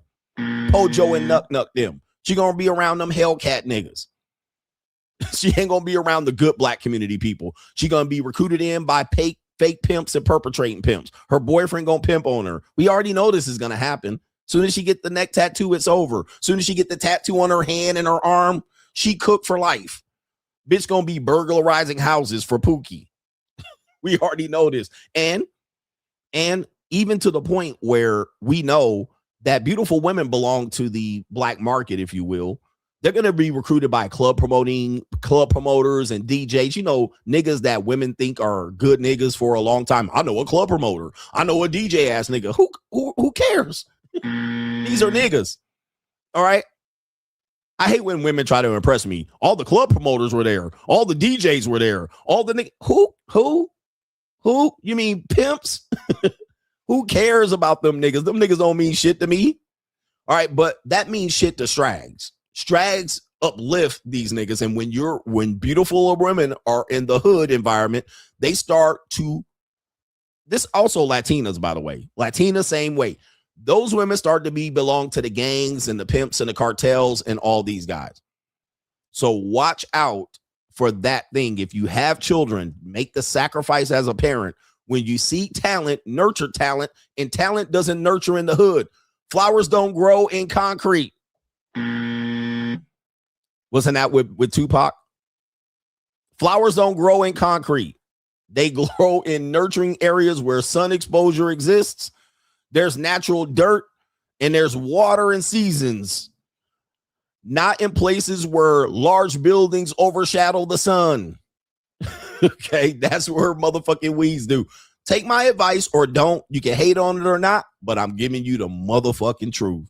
Anyway, shout out to that young lady there. I'm going to definitely gatekeep who that is, and I'm going to send her an ecclesiastical message of support and possibly a couple of $100 to book a flight so she can come and I can lay hands on her. Just for that type of purposes. It's just research purposes there. It's all. I'm not going to defile that young woman. She has talent. But if she is of age, well, perhaps I'll lay hands on her hips and dip, you dip, we dip. All right. But anyway. All right. Anyway. No matter what the cost is, it's just to support her going forward. Anyway, enough about that. I can afford it today. Shout out to our brother G says, the thing about monogamy, coach, is I think that in a marriage, absolutely monogamy should be practiced unless communicated beforehand. Bringing in out of wedlock kids, STDs, and confusion in the household is wrong, in my opinion, if you want to fuck around and stay single. Yeah, fuck it. But I agree with you. I think if you want to be married, the safest thing to do is monogamy. Monogamy has its benefits. All right. But I think it has its benefits that far outweigh the social moral stance. And I think what happens is people take a moral stance, which is an ignorant stance. It's a stance of ignorance. And shout out to our moral people. I don't believe in morality because I think morality is dictated by the people who have the most power or have the most shame. I never think like, well, what is your morality? It could be different from mine. But when you get into the why you should do it and you become real, well, STIs, you're not practicing monogamy or safe sex, STIs are going to be more prevalent. That would encourage me to say, okay, monogamy is important. You catch a STI or 2 or 3 or 4, you're going to stop fucking around. Right? You're going to stop. It'll slow you. Right? All you got to do is piss out razor blades. All you got to do one time is get the ooze slipping out of your motherfucking penis into your goddamn gym shorts. Right? You get the motherfucking ooze, that Master Splinter ooze. Okay? All of a sudden, you get that motherfucking outbreak around your genitals. That will get you into monogamy real quick. You be like, all right, see that will sober you up.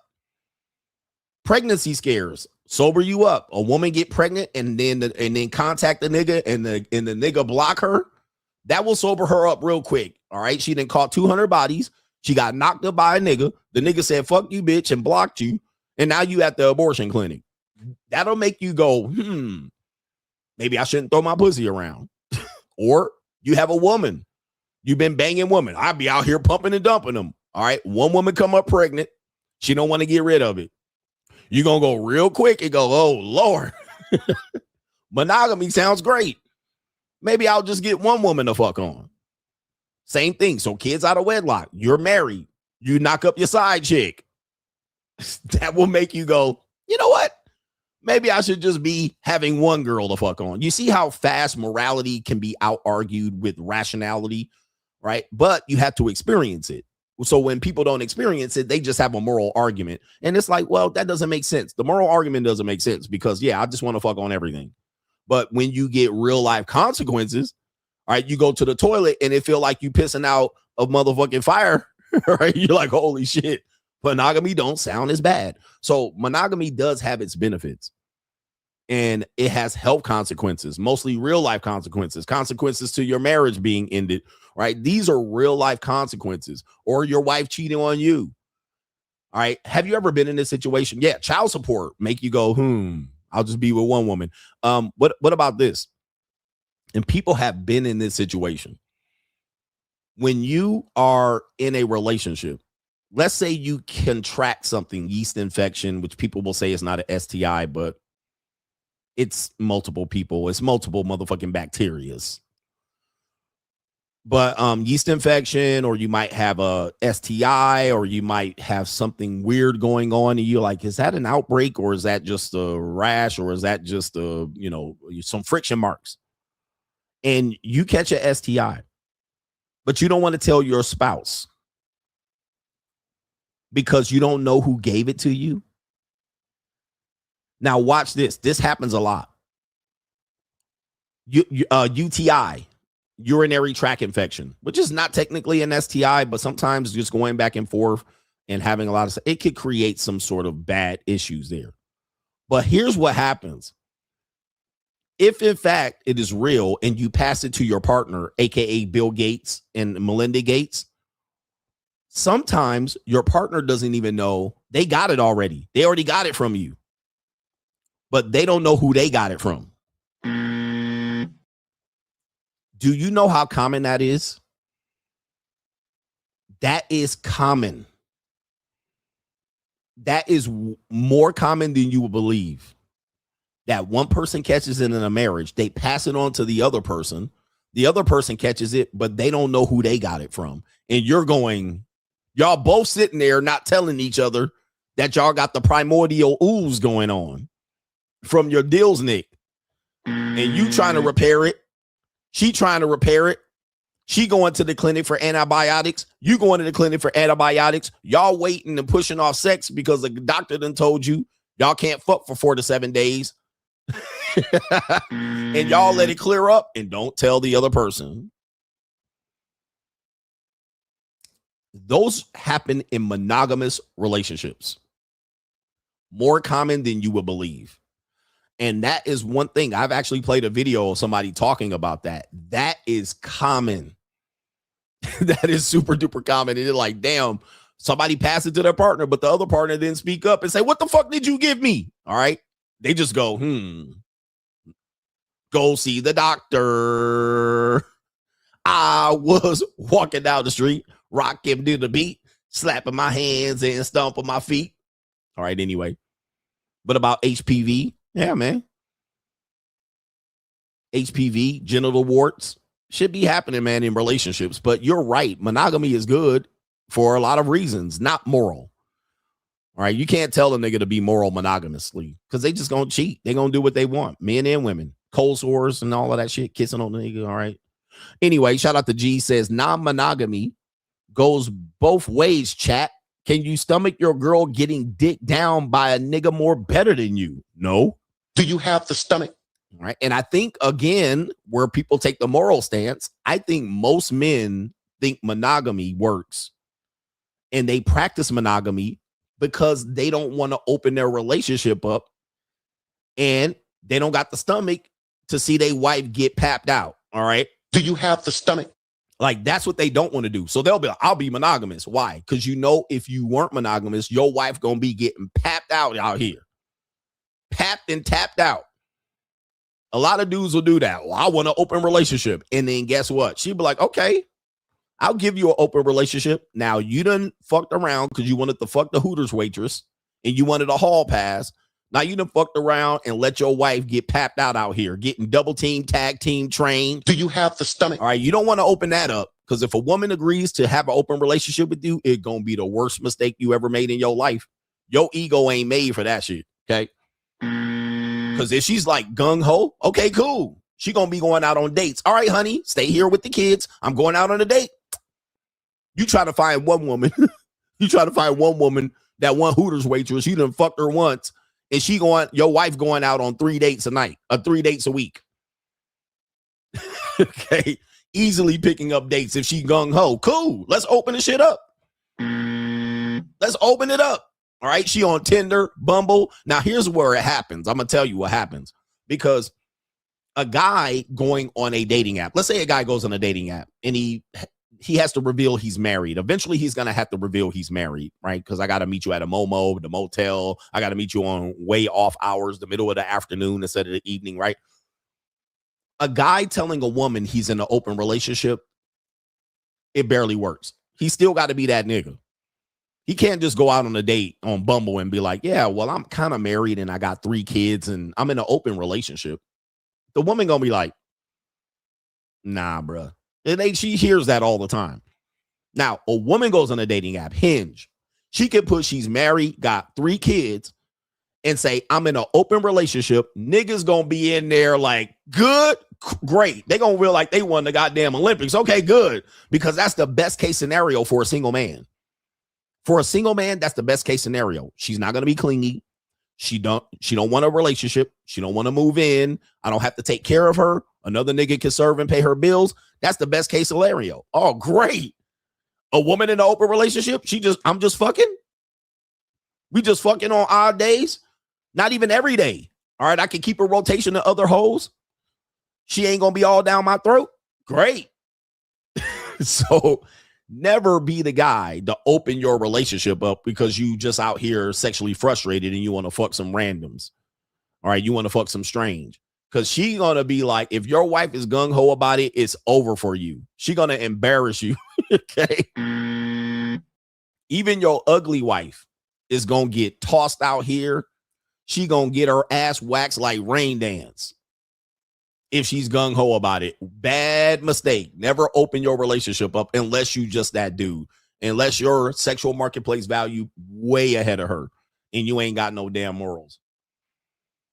Anyway, shout out to Mark says, moonogamy refers to the buck moon in summer when alpha buck mates to create offspring masons. And he says wedding birthday cake symbolizes eating the moon with the husband first to eat the moon. Cut the cake from its chi, moon energy, chi, cheaters, and dishonest, moon equals pre-husband. All right, there was a lot there, brothers. Okay, there was a lot to follow. I don't know. I can't break it down because I'm not into the ecclesiastical universal, but there was a lot there.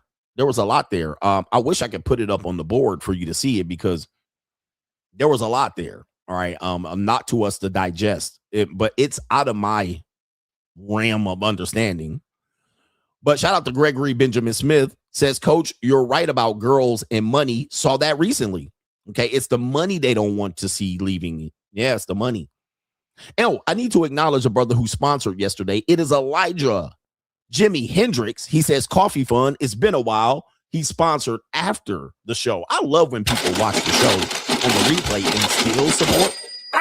They still support when the show's off. Y'all niggas are gonna only want me make money while I'm over here tap dancing and shuffling. Shout out to Elijah Jimi Hendrix for that sponsorship Preston says monogamy equals rationed sex, which is a negative about monogamy. One of the basic negatives about monogamy for me is that people who practice it, you put yourself in a worse situation to dictate sex to the man. So when you're single as a man, you get to almost choose who you have sex with. To an extent, depending on who you are, you get to choose. Okay, I choose when I have sex. To an extent, there's some goofy ass niggas still playing the possibility of sex game, which is crazy to me in 2026.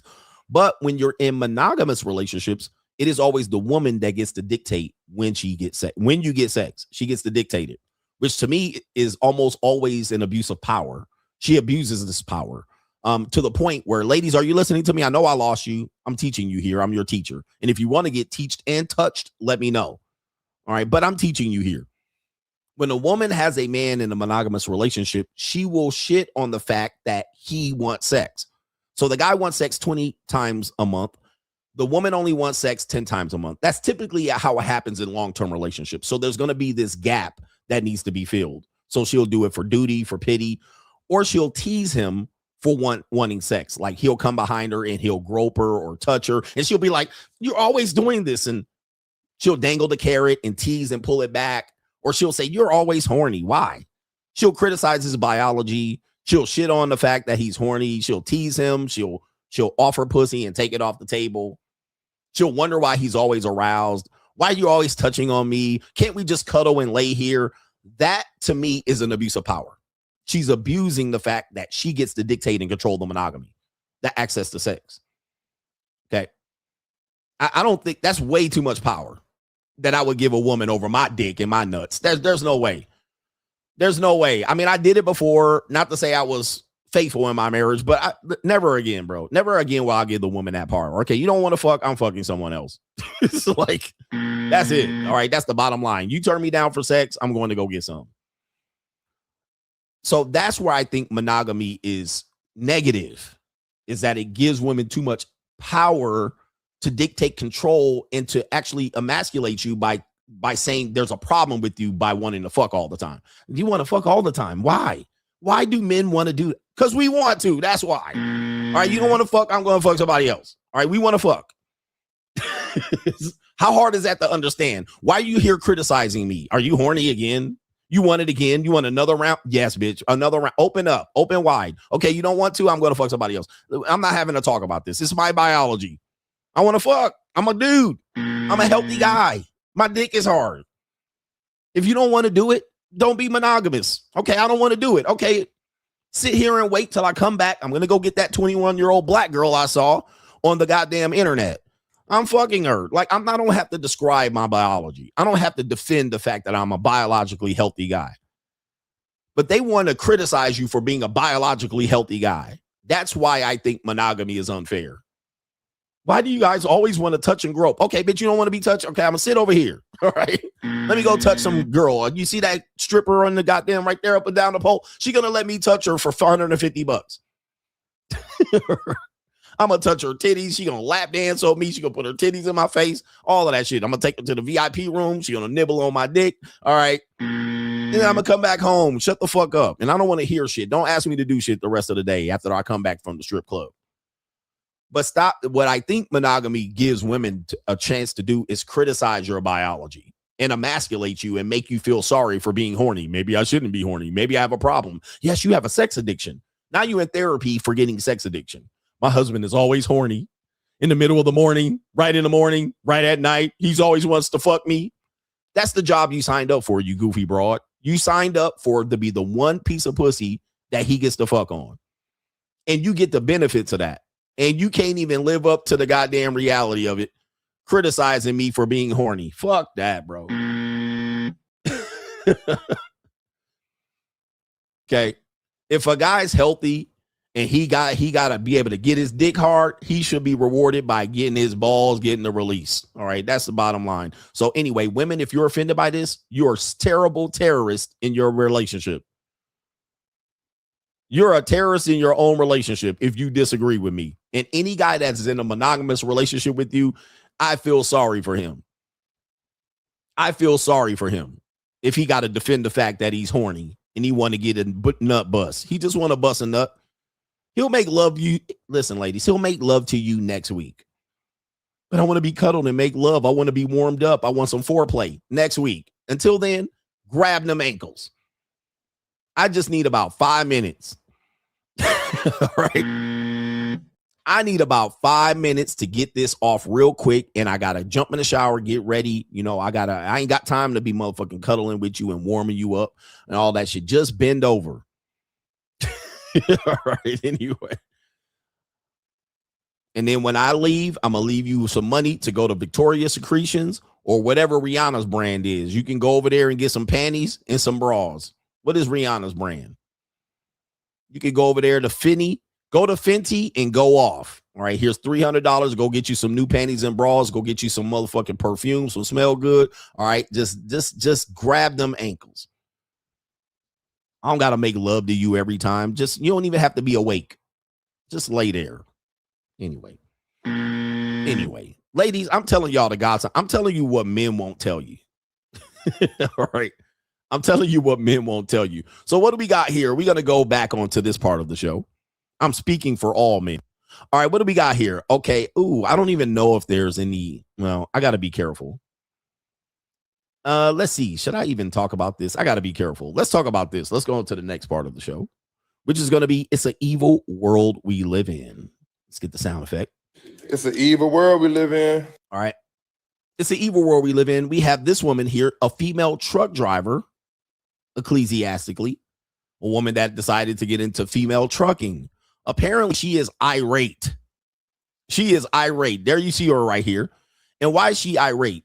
Well, it says a female truck driver calls out men standing outside for not helping her unload her truck while she was working and dropping off shipments.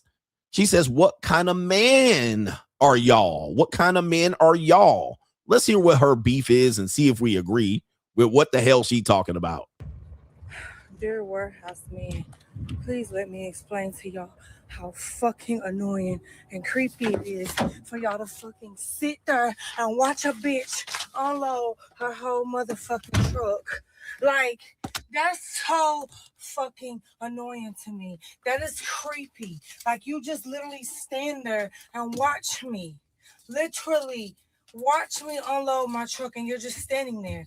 And then whatever other truck drivers are in the bays next to me come over there and stand and watch me. Now I feel like a fucking circus freak show because y'all are watching me unload my goddamn truck instead of fucking helping. Like, what kind of men are y'all? Yeah. That shit blows me. It blows me. Then y'all want to hold small talk. Bitch, I'm working. I don't want to talk about how long I've been driving and do I fucking like it. Okay, I'm confused as to what her. Anybody confused as to what she's talking about? Wait a minute. I don't know much about trucking, so I'm gonna just assume that I'm gonna just trying to make so the truckers can help me out here. Unload her load. What I'm assuming is she took a trailer from somewhere that was filled up. Okay. Then what happens is she took it somewhere else to a place where they unload the trailer. Like they have a place, you know, Amazon building, and they back the truck in and then some niggas unload it, you know what I mean, or whatever. So I'm assuming that while she is trying to get the truck unloaded, she's assuming that the other truckers who have another load are going to help her unload the truck. All right. That's what. But my assumption might be wrong.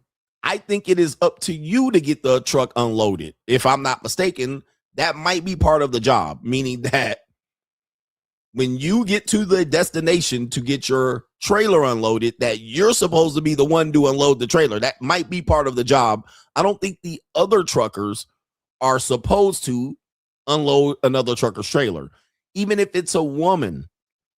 So you see a woman trucker come up and the trailer is there in the parking lot or in the parking. Who the guys aren't supposed to unload your truck. Pause.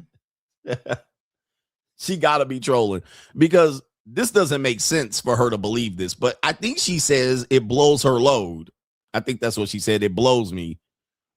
Nobody's supposed to help you unload the trailer. Now, I might be mistaken also that I think there's people there wherever you're going supposed to help you unload the trailer.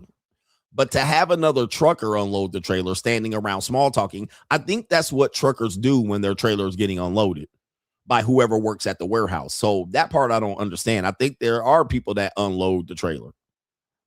But anyway.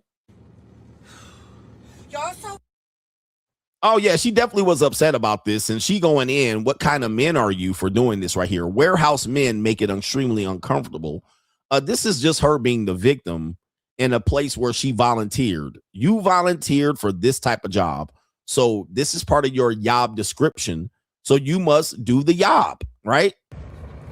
Dear warehouse man, please let me explain to y'all how fucking annoying and creepy it is. And there it is. I can't remember what they call these little areas because there's nobody here. So I don't know what's going on. She said annoying and creepy, which are buzzwords to say that the men probably were trying to run game on her and get her in the goddamn, get them, use her as a lot lizard. Okay, get her in that back trailer right there. But there it is right there. But annoying and creepy. The loading dock, yes. For y'all to fucking sit there and watch a bitch sit there unload her whole motherfucking truck. Yeah, I don't know, man. I don't know what she got beef about. What is she mad? It's an evil world. If you don't want to do that job, there's other jobs that you can do. Like you can give blowjobs. You can be a lot lizard. You can be a secretary, administrative assistant. You could. There's a lot of things you could do. What they call, what do they call it?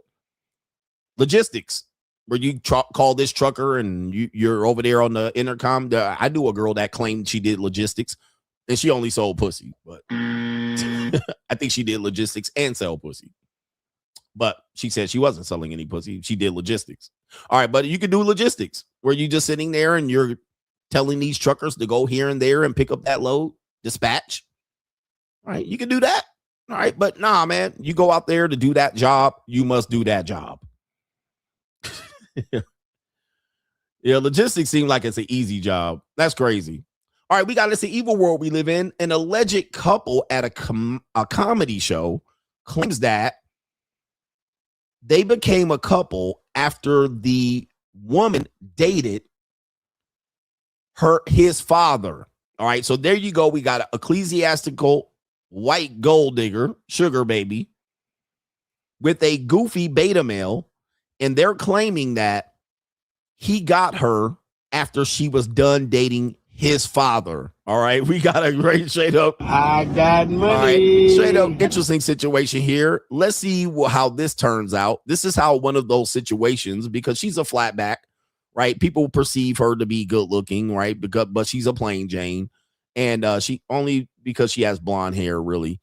And this guy, you might see them together and say, how did he get her? But many times there's a backstory on how he got her that you don't know. You might think it's game, or she really likes him, or he really liked her and he won her over. But really, there's a backstory that you don't have the stomach for. Here we go. He did date my dad for 2 years prior to our relationship. So that's where the question came from. Whoa. Give the microphone. Harrison, tell us how you met him. I am in shock. Wait, so you're dating the son and you used to date the father. How did that happen? Come on up. Oh my God. What the? Come on up. Both of you stand right here. We call this the... All right, so this is a traditional flatback. All right, flat in the front, flat in the back, long backed it. All right, skinny, you know, she definitely a single mother. She definitely older than 30. All right, she's seen better years. Crystal meth, booby implants when she was 18. They're probably well overdue. All right, blonde hair. She didn't have that blonde hair. She'd be a mud duck. All right, but anyway, this is prime material for beta man, beta boys. They love this shit. And let's see what's going on here. Incestual interruption. Brought to you by us. On a real note, by the way, you're a lovely couple. It's been great getting to know you tonight. Yeah. So you were dating his dad for 2 years before you met him. Yeah, over 2 years. Microphone close. A little over 2 years. All right, 2 years. All right, 2 years. All right, over 2 years, the dad was getting that neck. So, to correct me if I'm wrong, you were dating his dad, you met him as the son. She did date my dad for 2 years. All right, so yeah, again, there's always an interesting backstory of how people meet. And sometimes people believe like, oh, this person got this person traditional ways. Like he cold approached her, they met, they dated 1, 2, 3 dates. He waited for the third date. He rolled out the red carpet. He pulled open and opened doors. And then she finally decided to give him sex. And then they made a loving commitment together. They promised each other in sickness and in health. And he was able to pull her. Most people think that is how most people met. That's not true. Most people never even met that way. That's why I think traditional dating is a joke, because it almost never works that way. Okay. Just think about this, ladies. I know people want to argue with me. Think about this, ladies. All the dudes you gave pussy to, did it work out that way where you met him and then you courted and then he dated and then he wait to the third date? He made love to you. He busted a nut. He wore a condom. And then you guys forged a relationship out of that. Be real. Let's be real. He approached you at the grocery store. He said, hey, my love, I would like to take you out to dinner. Let's be real. Did it start that way? All the men you've been with in your life, all the men that have got access in between your legs, was it that way? Think about it. Be for real. Be for real. Now, for the men, what you call traditional dating, all the women that you've dated or failed to date, had a crush on, had sex with, did it start with, I approached this woman out of the blue? And then I met her, and then I got her phone number, and then I called her, and then I, caked on her, and then I simped for her, and then I waited 3 dates, and then I did this, and then we fell in love happily ever after. She gave me the punani, then we forged a life. It didn't work that way, which means in effect, you don't know how people have made their relationship work. Most people made their relationship work on some nefarious shit. Like this is an example. Or an affair. A lot of people have gotten together on affairs. She was with another dude. He was dirty macking. She came over to cheat. They had a relationship. The relationship started. I actually played a video yesterday of them saying that. Oh, I was with this person and then he waited and then I got. It's never this whole idea of what traditional dating is. Even then when you include dating apps, most people don't forge relationships from dating apps. Most people fuck. And then a relationship might ensue. And then most of the time it's a calamity. It's a disaster. Then you do it 1, 2, 8, 50, 11 times. And then you're like, oh, dating apps suck. So I think what people have to do is come to the understanding that most people get together in the most non-traditional ways.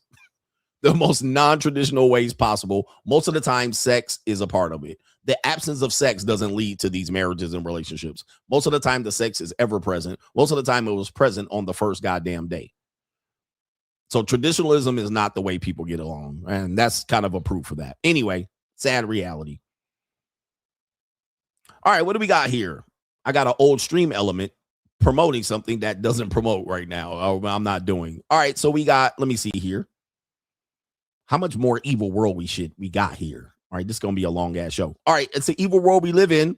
According to this video, a man ends his 15-year marriage in this fashion. They're saying it's a healthy fashion, but we're going to listen to the alleged wife and how she responds to the marriage ending. Number one, she starts recording. All right. Number two, it sounds like she cheated on him. So let's see what the results are of him ending his marriage. Yep, for what? You need to leave. I need you gone. Like, you gotta go. Can we revisit this after the holidays? No. Today. We're not doing that after holidays and prolonging this whole process. No. So you're gonna ruin the holidays for everyone, for the kids, for the holidays my family. Wasn't on your mind when you did what you did. Like, we're not doing this. This is cyclical. This is a cycle, which you know. Okay, but what? Okay, so your birthday, I was planning something real big. That's and fine. now That's my birthday. I don't need anything. Can we No, that's 7-8 months out. No. Now I'm gonna give you after this how men win in their divorce. Okay, because what you're seeing here is an incredible manipulation and gaslighting. Okay, because she knows the marriage is over. She already probably initiated the marriage being over because he said, you know what you did. Now you can tell by her eyes. Her eyes are bucking out. They're all over the place. She's looking for any way that she can talk this man back into the marriage. And she's using shame. Oh, what about the kids? What about the family? I'm just going to plan a big birthday from you. I was going to, the holidays are coming up. You can't do this now. Whereas when women break up and forge not forge a relationship, when they break up or they have a divorce, it's literally like they blindside you and you have no ability to do this. And if you try to talk them out of it, well, then you're harassing her. So this is a sad kind of reality for men, is that they're going to be she's looking for a way to easily manipulate or shame him back into the marriage so she can blindside him. And let me continue with the video, but I'm gonna give y'all a little bit of advice on how you win your divorce. So there is no reconciliation right now? No, there's always a reconciliation. There's always a reclamation. There's always a recycle. We're not, no. You gotta go. Are you really doing this right now? Okay, so now we're going to tears. So you're seeing why I call women manipulative. Okay, you're seeing why I call them manipulative. Well, the good women don't manipulate. Guys, all women manipulate. So now this is extreme gaslighting manipulation, and now we got tears. Okay, so she's trying to reach anything to be able to keep him from doing what he's currently doing, which is the right thing. And he's being nice about it. He's not being abusive or anything. Now, of course, most dudes are going to crash out and snap out. Bitch, put away the tears. Now she could say you yelled and screamed at her and you were abusive and you were an asshole. Now she got what she wanted. All right. Now she could say he yelled and screamed and kicked me out of the house and called me all kind of bitches and hoes and all that shit. So now she's going to the tears. You're just going to just do this and end this after all this time and mess up the holidays and your birthday? No, you doing that right now on camera? I've been trying. I've done everything that you asked me to do. Lies. Now lies. I've done everything you asked me to do. I do everything for you. I've done everything for you. I paid this. I paid that. I've been trying my best and my hardest. More lies. These are lies and manipulation. You being real studio right now. You got to go.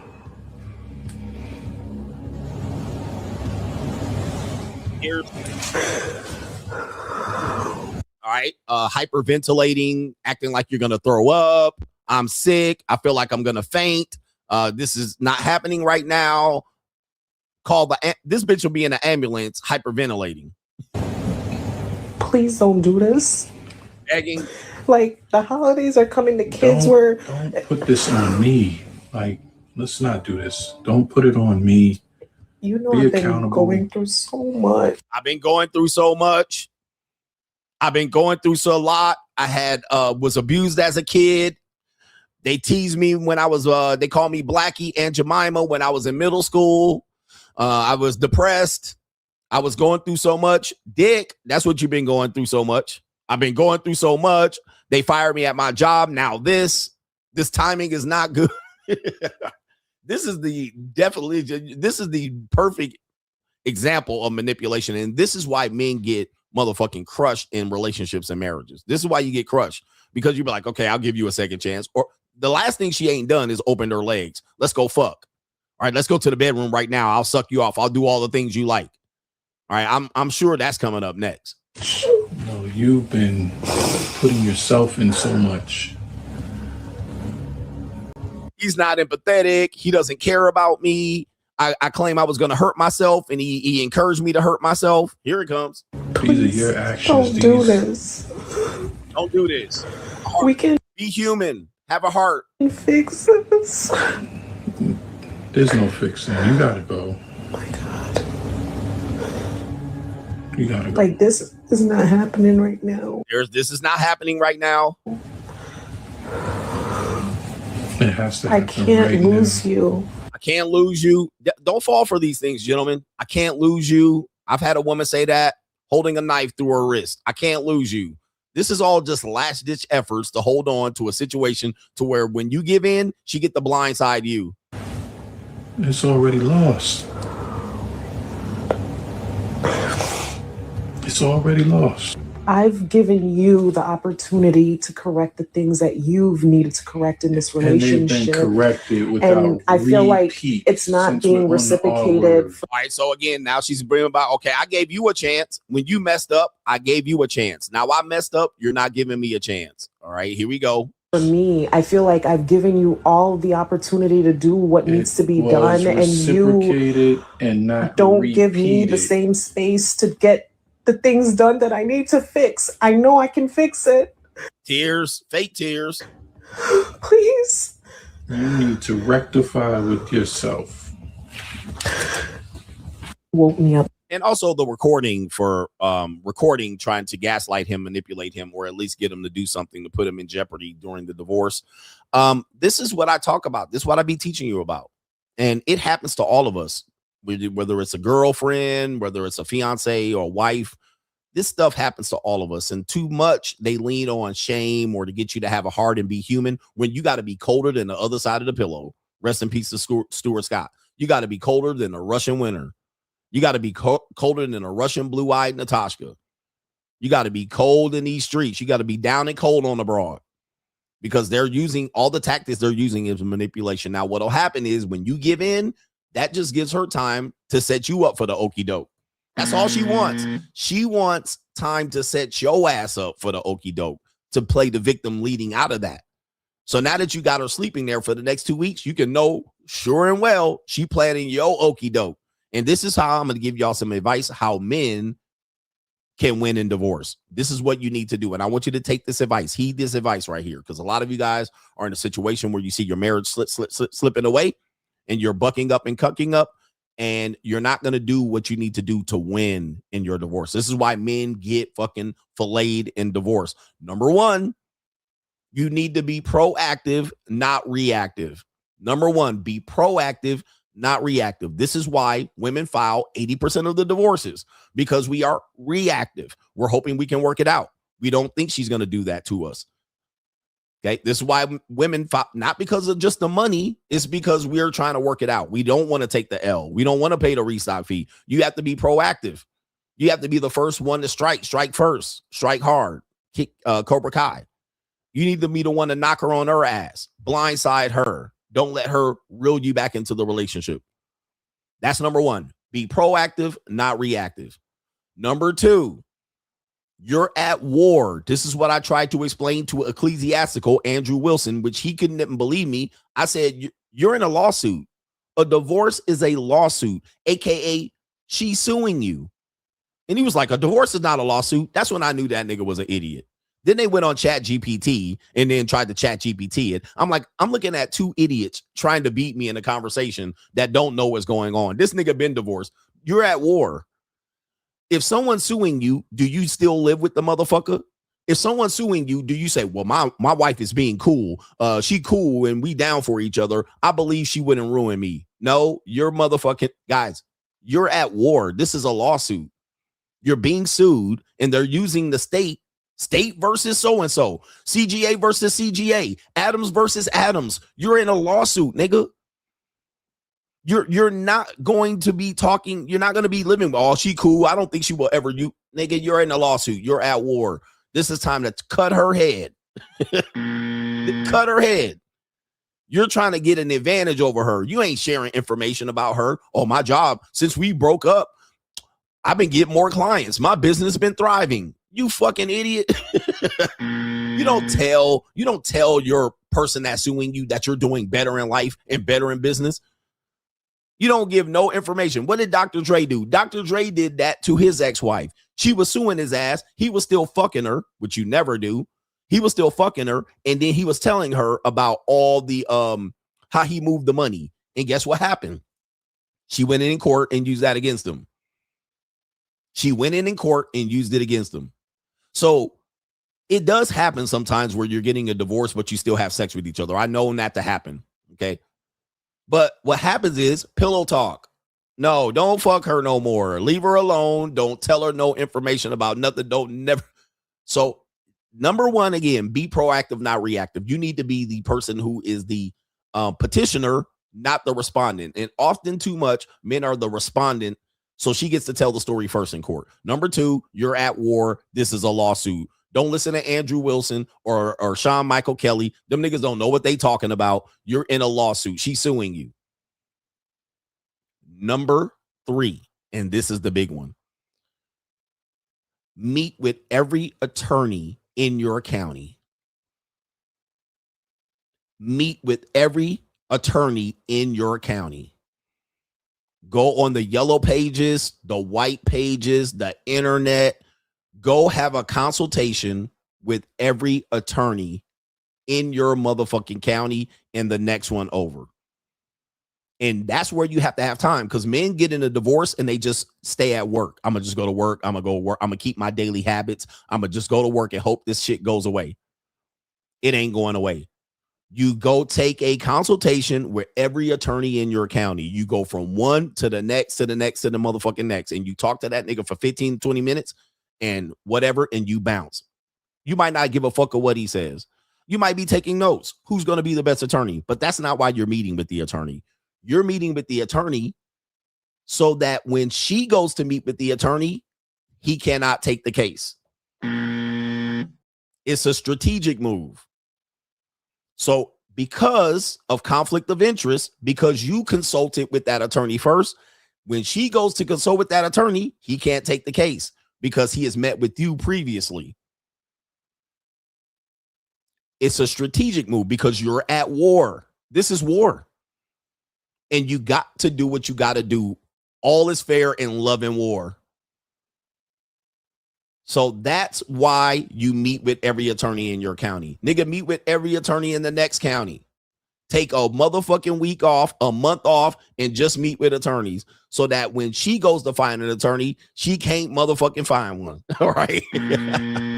That's why you are proactive. But men are often reactive, and the motherfucking wife then met with 5 attorneys, and then you go meet with one, and then, oh, I can't get him.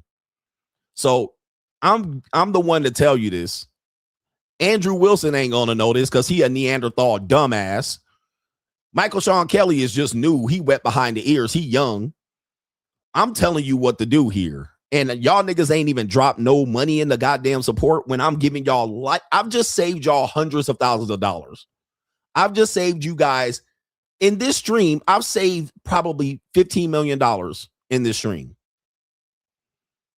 With the 1,800 people watching me live and the 25,000 people that watch me on the replay, I've saved people $15 million right now with that free game.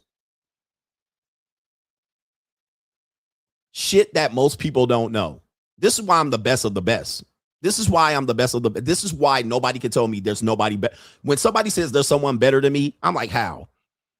Because I know way too much. Way too motherfucking much about this. Most of these guys ain't never been on the side of the world that I've been in. They don't have the experience. Niggas ain't even live with a woman, and y'all crowning these niggas the king of the red pill. These niggas don't know what they're talking about. They have no fucking clue. They don't know what to talk about. I can save y'all millions of dollars, hundreds of thousands of dollars by myself for every man in here. Most of these motherfucking red pill guys and guys in this industry and the guys in the man space, they don't know what the fuck they're talking about at all. I know what the fuck I'm talking about because I've been on all sides of this. These niggas ain't barely had a relationship, and y'all calling these niggas the king of the space. There's only one king, and it is me. I am the king of kings. They'll tell you how to mac a girl and all that shit. That ain't shit. That ain't gonna save you no money. That'll save you $20, maybe $75. I will save you hundreds of thousands of dollars with this shit that I'm gonna tell you right here. And with that being said, let me get to the support. These niggas trying to save you $75 on a meal. I'm gonna save you hundreds of thousands of dollars in your fucking lifetime without fail. Anyway. All right, I will make you a winner in life, not just with these goddamn hoes. Anyway, the ladies are shaking in their boots right now, listening to this information. And the only people that can tell you this are attorneys, and they won't even tell you. I think James Sexton will probably tell you. Our brother Jonathan C. Noble will probably tell you. The lead attorney wouldn't even tell you that. Right? Anyway, shout out to the lead. I hope he's doing well. All right. Most of these attorneys won't even tell you this information. And I'm the one to tell you, bro. That's how you win. That's how you win a divorce. Nigga, humiliate her. And don't let her file first. You bomb first. That's how you do it. Bomb first on that bitch. Just like that dude was doing. Bomb first. And don't listen to no motherfucking tears. Don't let her say, well, what about the kids? And how does this affect the kids? Man, fuck them kids. I'll deal with the kids later. Bitch, I'm going to deal with you. This ain't got nothing to do with the kids. Let me bury your ass first. Put her ass under the motherfucker. Bankrupt her ass. And people are going to say, man, this is mean. Guys, she's trying to bankrupt you. She's trying to bankrupt you. She literally trying to put you in a situation where you're going to go to jail. Failure to pay child support, bankrupt you, have you out here homeless, living in a motherfucking car, living with your parents. She's literally trying to bankrupt you. So bankrupt her motherfucking ass. Right? This is war. If you don't treat your divorce like a war, you're an idiot. Plumb idiot. And I don't never trust a man that say, my baby mama cool. No, me and my baby mama ain't cool.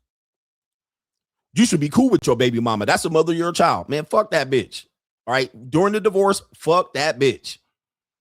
All right. We can be cool after the divorce, after I bury your motherfucking ass and I humble your ass in the sight of CGA and the Lord. No, we ain't cool, nigga. If you can file child support on me, you ain't cool. Because a lot of niggas thought they baby mama was cool and she got in a bind and I couldn't fix that bind and that bitch went down to child support. No, we ain't cool. We'll be cool after all the kids are 18 and up. We can be cool then. All right, but nah, nigga, we ain't cool. Dumbest niggas on the planet. Man, my baby mama cool. I trust her. Dumb ass nigga. All right, you the dumbest nigga on captivity. All right, Jesus Christ. We're at war. Bitch, you break up with me and then I got to fight for custody. War. I'm going in with the cannons blaring, all of that shit. Fireworks. We going with all that shit. Guns are blazing. We'll figure the shit out. We'll sort the shit out when we do. All right, but it is we'll sort that shit out later. All right, when the motherfucking bleeding is over and all the goddamn legs have been blown off, we'll try to piece ourselves together, bro. Never let a person say that's your child's mama. At least you got kids out of this. Nah, fuck that. Somebody got to lose. Somebody said the Rockets red glare. Somebody got to lose, and it ain't gonna be me. All right, we going in. Shout out to our brother Big Buck says, Coach, you hitting the nail on the head. That's what we do around here. We teach. You reach, I teach. What other man commenter can give you this information? That's not a lawyer. All right, none. Not even Andrew Tate. None of these niggas. None. There's no one above me. None. I swear to God, nobody can give you this advice other than CGA. Not even the lead attorney. The lead attorney will say the same thing. Not even the lead motherfucking attorney, because he's trying to get married again. All right, shout out to the lead. Shout out to Hustle Every Day says, Coach ain't never lied. Milk Dub Moses has spoken. Shout out to you. Shout out to our brother RW says, thanks for the blue chips. Appreciate y'all, man. Y'all better hit that motherfucking, hit the like and hit the goddamn support. I'm saving y'all lives right now. I'm saving y'all lives. All right, what are we doing here? And women right here clutching they punanis out here right now. They literally licking each other right now. Shout out to our brother here, Joel. He says, I just realized I can't comment on your lives anymore. I wonder if one of your moderators blocked me for talking ish to Mitches. Well, I don't know either. But you'd have to determine what your name is over there. Shout out to Hustle Every Day says, things schools won't teach you about actual life. Kudos to that man who cut her off smoothly. It took me years to stop getting riled up at a beach. He says, control your emotions, fellas. It's a superpower. Okay, it's a superpower, man. Look, when you control your emotions and you don't get easily manipulated, and you take the emotions and your ego out of dealing with women, you're gonna win. If your emotions and ego is in a woman's palm, she will use you like crazy. All she has to do is fake cry. Because when women cry in front of me, I just stand there. and this comes from years of coaching women's basketball, because people are like, you a girls basketball coach. No, it's women's, but that's neither here nor there. I used to have women cry in front of me all the time, and I just sit back. They'd be in my office, and I would just go like this. I'd let her finish crying. Because what'll happen is I'm calling her out. I'm reading her ass the riot act. And then she start crying, and I'll just, as a coach, I'll just sit back. Sit in my chair. Are you done? Here's some tissue for your issues. Can we get back to business? My daughter cry. Go ahead. He said, you finished? Are you finished or are you done? You finished? You done? You finished or are you done? I don't give a fuck about no tears from a woman. If she crying, she lying. Fuck that bitch. You can cry all you want. Cry all you want. I don't give a shit about your tears. Fuck them tears. Oh, you crying now? Okay, go ahead. Finish up. Right. So I don't care about no crying ass woman. I don't care about no crying ass woman. That shit don't affect me none. All right, cry if you want. I don't give a shit. All right, but it's a cold it's a cold world. But I've seen women who done some heinous things cry. So I'm like, I can't believe a crying ass woman. Caitlin says, I think you're more moral than you give yourself credit for. Probably. He says you don't mess with other dudes' women without their consent. You don't lie to women. And there's nothing incorrect in what you're saying. Morality is subjective. You're doing better than most. I've heard people say that. Like, I've heard people say, well, it doesn't matter. You could be a good person, but if you don't believe in Christ, you're going to hell. And I'm like, nigga, I can't believe no goofy shit like that. All right, you can do all the good in the world, but if you don't believe in Christ, I'm like, all right, okay, but if I believe in Christ and I'm a piece of shit, I go to heaven, man, fuck that. I've heard people in the church use that goofy ass shit. I'm like, y'all niggas goofy, bruh. That's the goofiest argument I ever heard in my motherfucking life for morality. All right, shout out to No Government Name for the support. Continue preaching. The Bruce Wayne of this ish is here. New world order. The Bruce Wayne of this ish. Shout out to you, man. All right, I'll never be religious on that goofy shit alone. That's the goofiest shit I ever heard to go to Christ. So I can do whatever I want. I can be Adolf Hitler as long as I believe in the Lord Jesus Christ and the Latter-day Saints.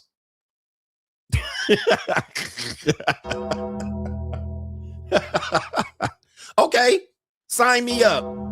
Sign me the fuck up. All right, that sounds fantastic. This religion shit is great.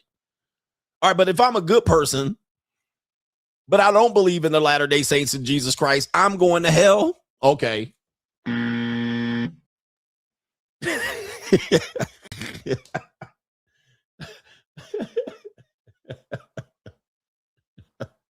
That sounds like manipulation to me. That's some goofy shit, bro. And y'all believe, if you believe in that shit, you niggas definitely didn't get past the 3rd grade. You definitely, and you never read a Bible in your life. You didn't get past the 3rd grade if you believe in that shit. All right, because that means at the last dying breath, I get my last rites. Or the nigga was dead, pronounced dead, but he claimed the Lord on the last second, so he going to heaven.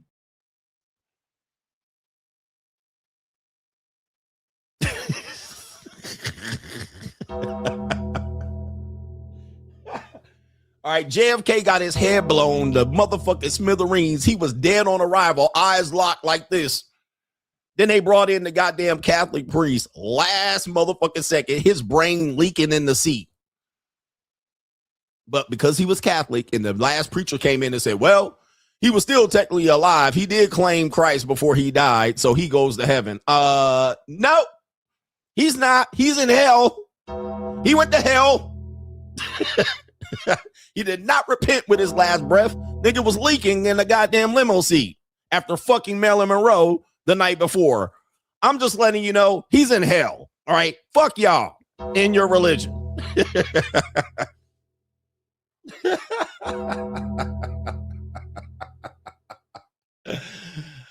Fuck you and your religion, nigga. He didn't miss it. He missed the window.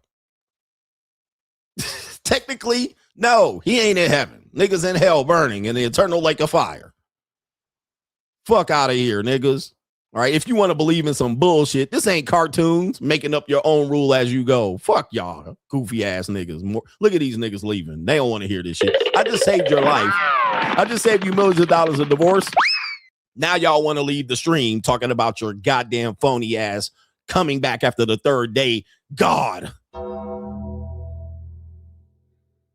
Y'all niggas can't have it both ways. If you want the truth, you're going to have to get the entire truth and the whole truth and nothing but the truth. You goddamn 3 days born again ass niggas. What the fuck? Is this cartoons, nigga? Y'all niggas got me out here living a cartoon. All right. Fuck out of here with y'all goofy made up fucking rules. I make the goddamn rules. The King of Kings is here. Ecclesiastically, nigga. Look at them leaving bitch ass niggas. Can't stand these phony ass people. He came back. Who saw her? His mama. Okay, nigga. Let's stop. Okay. The only person to see him was his mama. Yeah, man, fuck y'all niggas, man. I ain't got no time for this bullshit. His mama saw him, and the motherfucking other woman that he was fucking saw him too. All right, nobody else saw the nigga. They just saw an empty cave. Okay.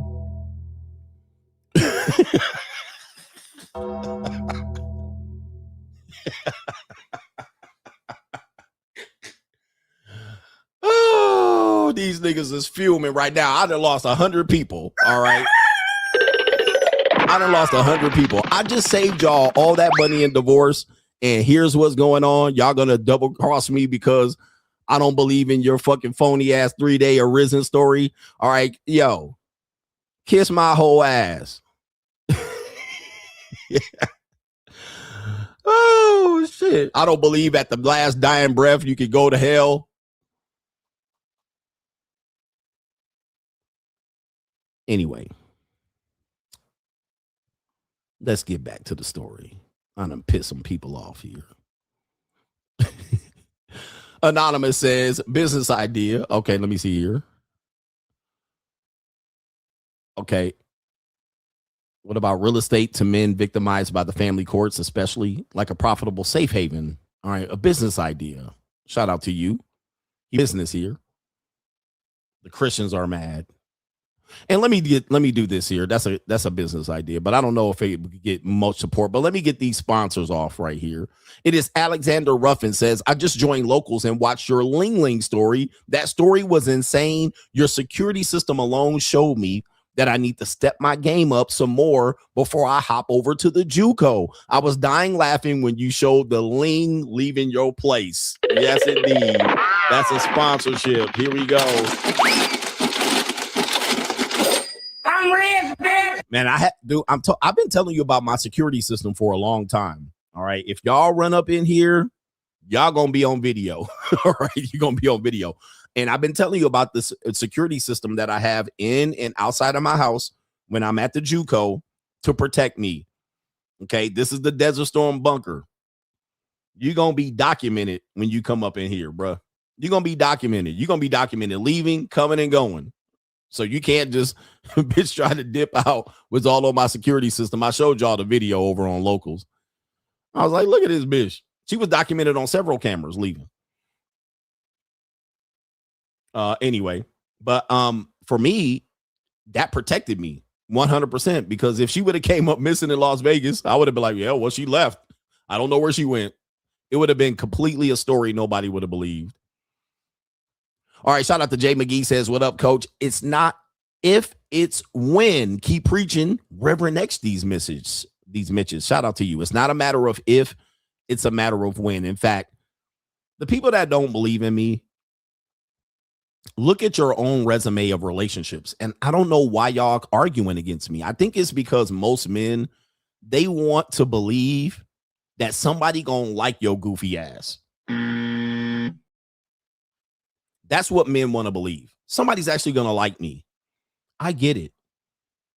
I used to be that guy. But I had to figure out what happened.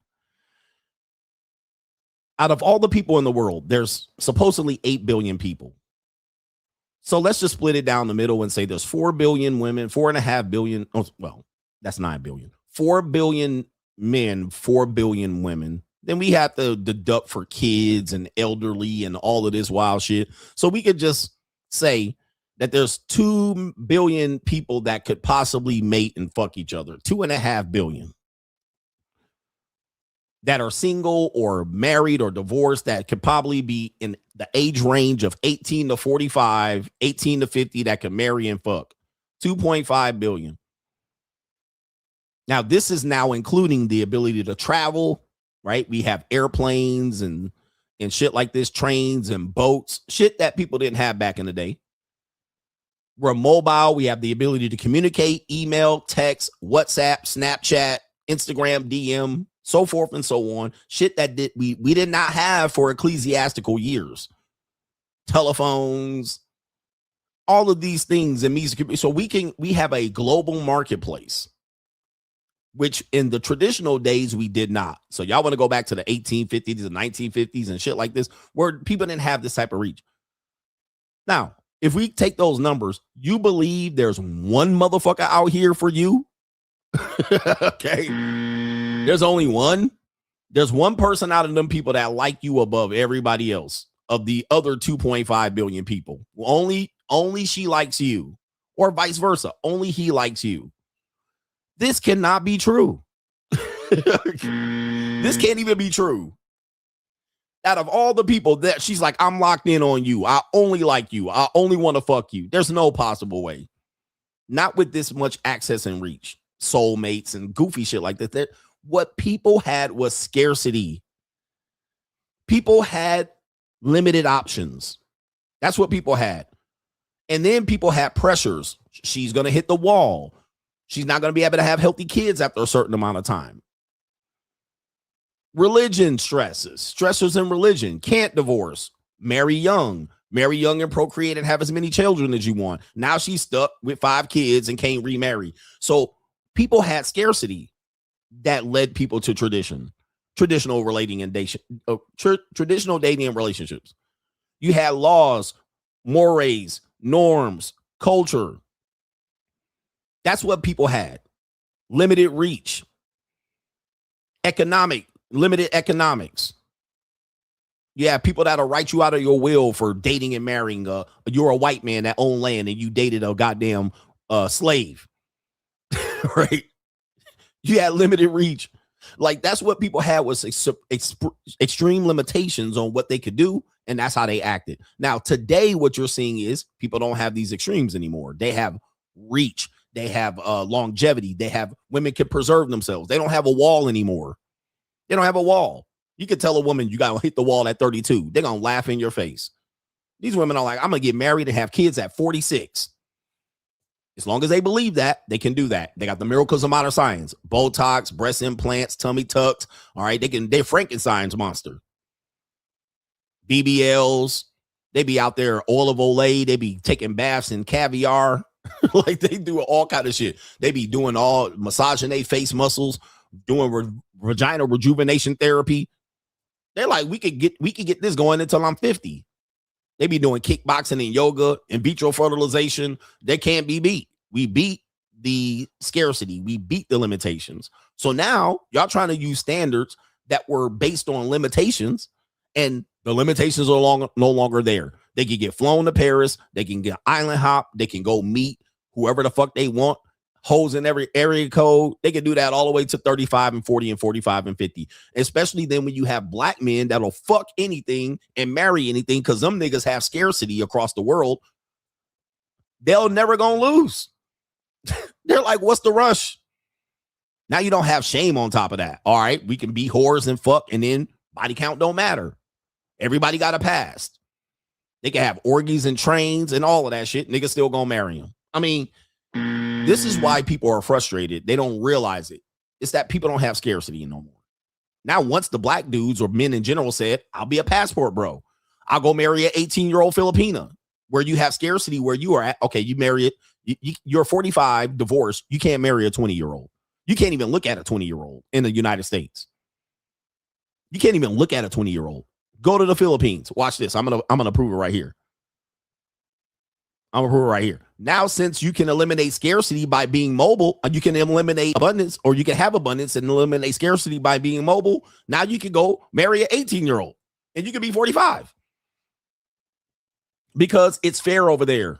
It's not foul. It's foul where you are. But all I got to do is load up and get on the fucking plane. And there I am with my ecclesiastical Filipino wife who was a former sex worker. But yeah, that's neither here nor there.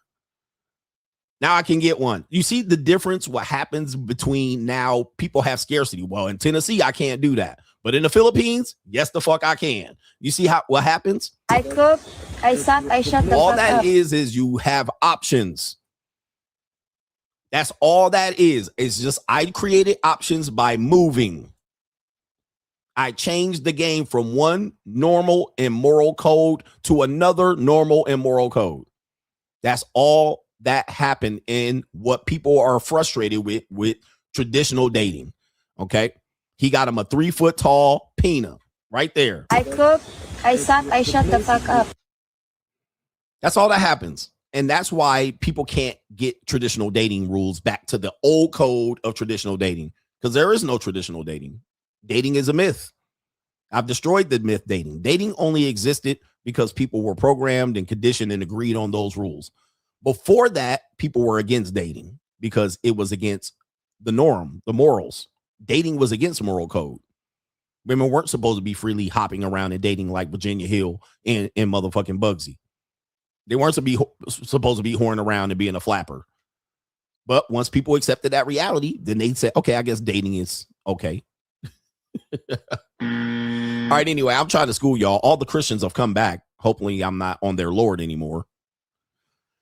And they're willing to listen. They're willing to listen. Okay, what do we got here coming up here? We got, let's do the main event. But I said I was going to show you this. All right, I'm going to show you this. It's the evil world we live in here. I got to show you this clip. So apparently, I guess this is the main event. Fuck it. You know what? This is the main event. Let's do it.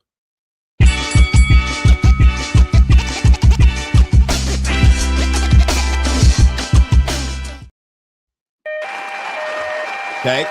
New world order. The Christians, y'all back? All right. Oh, that's not it. All right. Uh-oh. We're going to have to do this live. All right. I would have messed up. All right. We'll do it live. Okay. No. We'll do it live. Do it live. I'll write it and we'll do it live. All right. I told you we'll do it live. Let's see here. Where's it at?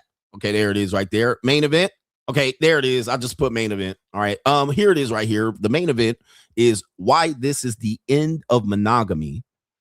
And we're going to start off with this video because it was the sub main event on the thumbnail. It says woman snitches. A woman Karen neighbor snitches on her neighbor after seeing a man visit the apartment only when her boyfriend goes to work. All right. So we've here. This is for people who have trust issues. This is going to be a bad video to watch. But this is a thing that a lot of men think about happening. They just can't prove it happens. So this is the boyfriend coming and going from work. What you're seeing is the Ring doorbell camera from across from the other neighbor. Okay, so this is who I think is the boyfriend. He appears on the Ring camera because it automatically triggers when there's motion. But let's take a look at what happens here. We're not going to look at the audio right now. The video. Sorry, yeah, we're not going to hear the audio right now. So it looks like the boyfriend, that's the boyfriend leaving and going to work right there. And there's another man right here leaving and coming. And apparently he's coming and going when the man goes to work. So somebody's there entering there, exiting there. Okay, you see that right there. And my goodness.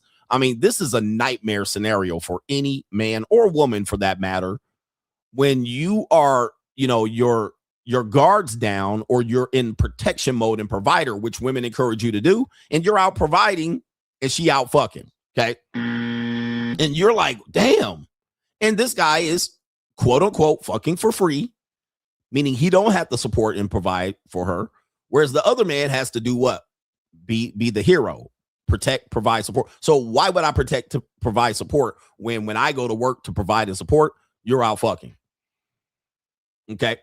Now, this is the neighbor squealing, informing, snitching on the woman. A woman protecting a man. I'm like right here. 1000%. Okay, I just want to be honest. Your name is and you have a girlfriend, right? I do, yes. I see. She has this man come over every time you leave. I just want to be. I don't want to start this. I will firmly. I'll show you. All right, I'll show you. I'll show you the video. So this is apparently, allegedly, what the neighbor, the Karen neighbor, who definitely wants to fuck him. All right, so she like, I'm gonna get digged down by him. But in many cases, especially when it comes to women in these cases, when they see other women doing dirt like this, they almost never tell. All right, they almost never tell. But it's pretty rare, so that's a rare dub for that old Karen who probably want the brakes beat off of her by that. That's, you never really hear them tell. People just mind their own business. But when you see it, it really makes you want to know you don't have the stomach. Do you have the stomach? So she's like, you have a girlfriend? Well, let me tell you, man, when you go to work, another dude come beat the brakes off of her. All right, he beat the brake. And it looks like the guy works at night. All right, I'm just judging from looking at the right side of the screen. You can see the daylight change. And that woman definitely got a fupa. That definitely got a fupa. But it's very rare in today's world to get people to snitch. Even one of the funny things I've always heard women say is that if, like, they'll be like, I hate cheaters, right? I've heard women say this. I hate cheaters. I hate when men cheat. I'll tell if I knew my best friend was cheating. Even if my best friend was cheating, I would tell. And guess what happens? Their best friend cheats on their husband. They never tell. And I'm like, people are full of shit. They're never going to tell. How many times have you told another person who you knew was cheating? It could be your homeboy. It could be you knew his woman was cheating. How many times have you told on them? Mostly none. Most people say it ain't none of my business, or he's going to react negatively to me. He's gonna beat me up. Most people never tell. You know somebody getting cheated on. You got coworkers. You're watching them. You're like, oh shit, they got a husband at home. They got a wife at home. Most people don't say nothing. They be like, I better stay out of this. I better mind my own business. That proves that monogamy is dead. Okay, monogamy is dead, because if you guys were following monogamous rules and the pressures and the cultures and the social mores and you guys would tell. But most people don't. Most people just watch and wait, and then now you wait for somebody to get skitty pop or choke, and then what happens is, oh, now y'all tell. So people are literally full of shit with this monogamy game. This is one piece of proof where I'm showing you. Let's talk about more proof right here. Apparently, Gen Z is done with dating apps, but I'll save that for another show. We have this particular word here. We're going to look at what monogamy is. Let me ask you a question. Is monogamy in the Bible? Does the word monogamy exist in the Bible? Now, this doesn't disprove that the Bible did not talk about the act of monogamy, but actually the word monogamy does not exist in the Bible. It doesn't exist. And we're going to give the is it the etymology? Do I have that right? We're going to take a look at the word itself, monogamy, when it existed. A lot of words that we use are fairly new to explain something that has always existed. But it says the concept existed long before. The concept of monogamy existed long before, but the term itself is relatively modern, formed from the Greek roots mono, which is one, and gamos, which is marriage. The word monogamy is fairly new. All right, so we're using a new word to describe something that existed in tradition, aka either Christian tradition or whatever tradition you want to come up with. But it's a new word. Now, same as teenager. The concept of teenager almost was non-existent until the word teenager came up. We use teenager and monogamy like it's what people have often used. We describe teenagers as something like a child. But the word teenager is new. It's only been around since the 40s or the 1950s. Now, that's mind-boggling to a lot of people, but the word teenager didn't exist much prior to the year 1940 into 1950, especially in the United States. It didn't exist until the 1950s. It was used to describe young adults, and another word they would use for this are adolescents, to describe who they were, but it wasn't to describe a child. Okay? It was created to market to this particular group of people things like, acne pads, where you wipe your face with acne, to describe their habits, their buying habits related to rock and roll and wardrobes and fashion. It was a marketing term. So we're going to market to these teenagers. All right. They're like, it's kind of like we have a preteen. We have that as a category now. These are new words. A teenager was an adolescent. They were before they were an adult, and teenagers were young adults who were able to work. Right. Teenager was a kid that can work. Think agrarian culture. Well, when you're 13, 14, and 15, you can work on the cows. You can work outside. You can collect eggs. You can mow the fucking lawn. You can run the tractor. So you weren't a child. Today, teenager means child. You see how fast it morphs. So when you think of monogamy, how fast has it morphed from a Christian word, oh, it already existed, to actually what it is? Monogamy to me is people that practice monogamy are often religious, or they practice one partner selecting and having sex with that partner for life. Today, people use sexual exclusivity as monogamy. I'm monogamous. Why? Well, because I only have sex with 50 people, but one at a time. Or I've never been caught cheating, so I'm monogamous. You see what happens where the word morphs and we put a whole nother definition on the word to make it fit you. Just like teenager. Teenager's a child. I hear that all the time. Teenager's never been a child. It almost has never existed. It was adolescent, young adult. Now you put teenager, child. Okay, no. 19, child. No. That person is a young adult. They can work. They have responsibilities and all that shit. Just because you don't want to be responsible and you want to change the word to fit what your actions are, you lazy piece of shit, you want to change the word to make it fit you. No. We ain't playing that game. So people are practicing monogamy and change the rules of monogamy. But let's see what the Bible says actually about monogamy. The word monogamy wasn't even coined until the mid-19th century, around 1860. For most of human history, long-term pair bonding existed without the modern rules, the labels, and expectations we now treat as timeless truths. So these are timeless truths, but not really. What we often call traditional relationships are actually social constructs shaped by economics. As I once told you, economics shapes everything. Religion and property, not biology alone. Okay, this is a source from the Oxford English Dictionary, historical anthropology research. Okay, so number one, what shapes relationships? I'm going to tell you, I'm going to always be on the winning side of the argument, because I always look at relationships as an economics. What is the economics? Okay, the economics are this, therefore, more people are going to do this. You might say, well, women are always loyal and faithful and they want one sexual partner for their life. No, they don't. That's not what they practice. They practice fucking around, sneaking around, getting dick down. The only chance they don't practice that is when they get caught romping around in the hay. They don't know who knocked them up. All right, they get caught doing this shit. So they're not the loyal, faithful people. Oftentimes, if they grow up in religion, they force that. So what is the second one? Economics, religion. But if economics made it so that women can support themselves, they'll fuck whoever they want. Number two, if they can fuck the winners, they'll fuck all the winners and leave the losers out. That's what we see them doing. And then eventually they'll go find a somewhat of a winner. Okay. This is not monogamy. This is not monogamy. You guys are fooling yourselves. You guys are fooling yourself. Let's play this video of this woman here kind of proving it. When women date, they keep their options open. In the woman's world, they're single until they have a wedding ring. But you're engaged to her. You're dating her exclusively. You're practicing monogamy on her, but she's dating 3 other men until you put a ring on it. In their world, that's monogamy. That's fair.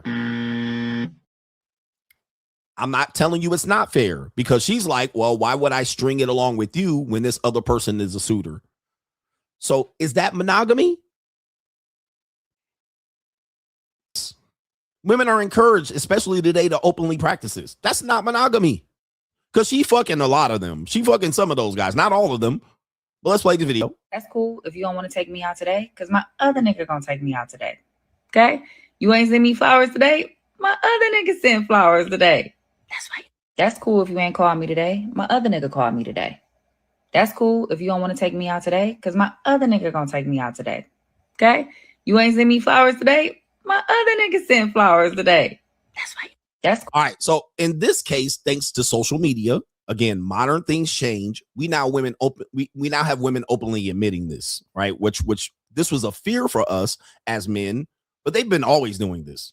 They always have done this, multiple guys serving multiple purposes. I have a male best friend. I have a gay best friend. I have a ex sugar daddy. I have a father. I have you. All right. I have this nigga, beta male orbit. I have this guy as a pursuit. I have options in the DMs.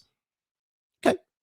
This is not monogamy. In fact, somebody mentioned this, and this is actually a great point. The word monogamy does not mean sexual exclusivity. It actually translates to one marriage.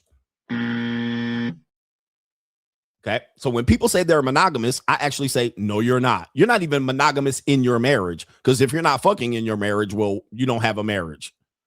But monogamy does not mean sexual exclusivity. You translate it, it says one marriage. Thanks for pointing that out. So when people say they're monogamous, they're lying. They're not. They're not. It means one marriage. Now, you have multiple wives, you have two marriages, poly. But what people are doing is sexual exclusivity temporarily. Temporary sexual exclusivity. Most people are not even sexually exclusive. They have one or two or three mates that she's trying to vet. And then she will pick one if you pick her. If you pick her, she goes, okay, I'll go with her. I'll go with him. It's good. In fact, let me tell you this. Sometimes you'll be dating a woman. You'll want to get married to her. You'll propose to her. She'll go to option B or C, or the person she wants to really marry, call him up and say, I just got proposed to. I said yes, but this is your warning. Do you want to put a ring on it? This is the last chance. This is how women date. Women date like this. I'm going to tell you how men date. Men will do the same thing. He got two bitches that he thinking he's marriage minded. He's marriage minded. You're marriage minded as a guy. This happened to me. And I was marriage minded. I was like, okay, I'm ready to get married. I'm in a certain point in my career. I literally had two women to pick from. And I was vetting two women. I was like, which one is it going to be? I'm going to marry one of these. All right. Now, you can say I picked the wrong one. I won't say that. I won't say I picked the wrong one. I never have thought, what if I picked the other girl? But I had it down to two. And I was like, since I was marriage minded, one of these girls are going to be the ones. So I did have it down to two women. Now, the one that I didn't pick ended up being a high level corporate. She ended up being corporate. She never got, I don't think she got married as far as I know. She might've got married, but I haven't checked in the last 5 to 10 years. But she wasn't married for a long time. And that's kind of what happens. All right. That's how men and women date. So when they say they are monogamous, it's not true. The only level of monogamy you can claim is that they pick one marriage. We legally are practicing monogamy. All right. But socially, we're not. Dating wise, we're not. Okay. Dating wise, we're not. Let's take you to this one right here. We got more evidence here. Evidence. Dun, dun, evidence.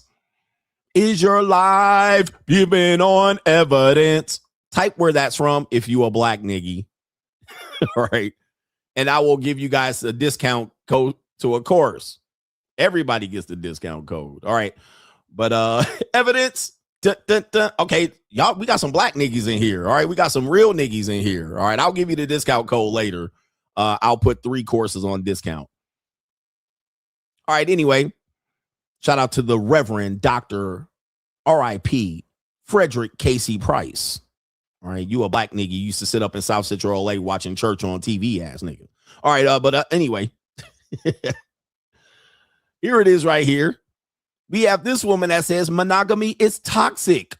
Okay. This is why, again, monogamy is dead. We have so much socialism, AKA we have a lot of liberalism in our country, AKA I would say closely to cultural Marxism, and women are highly affected and affected by this mindset. So in a sense, they will say, well, marriage doesn't benefit women. They will come up with shit like this, right? Well, listen, I'm not here to argue that. I think it doesn't benefit anybody in today's world, but that's neither here nor there. All right, but anyway, this woman says this is why monogamy is toxic. We're gonna hear her out. We're not gonna judge, but we'll dissect this right quick. Long video. Here we go. Play it. All right, here we go. So in the next part, we're going to talk more about why monogamy culture is so toxic and where this language actually comes from.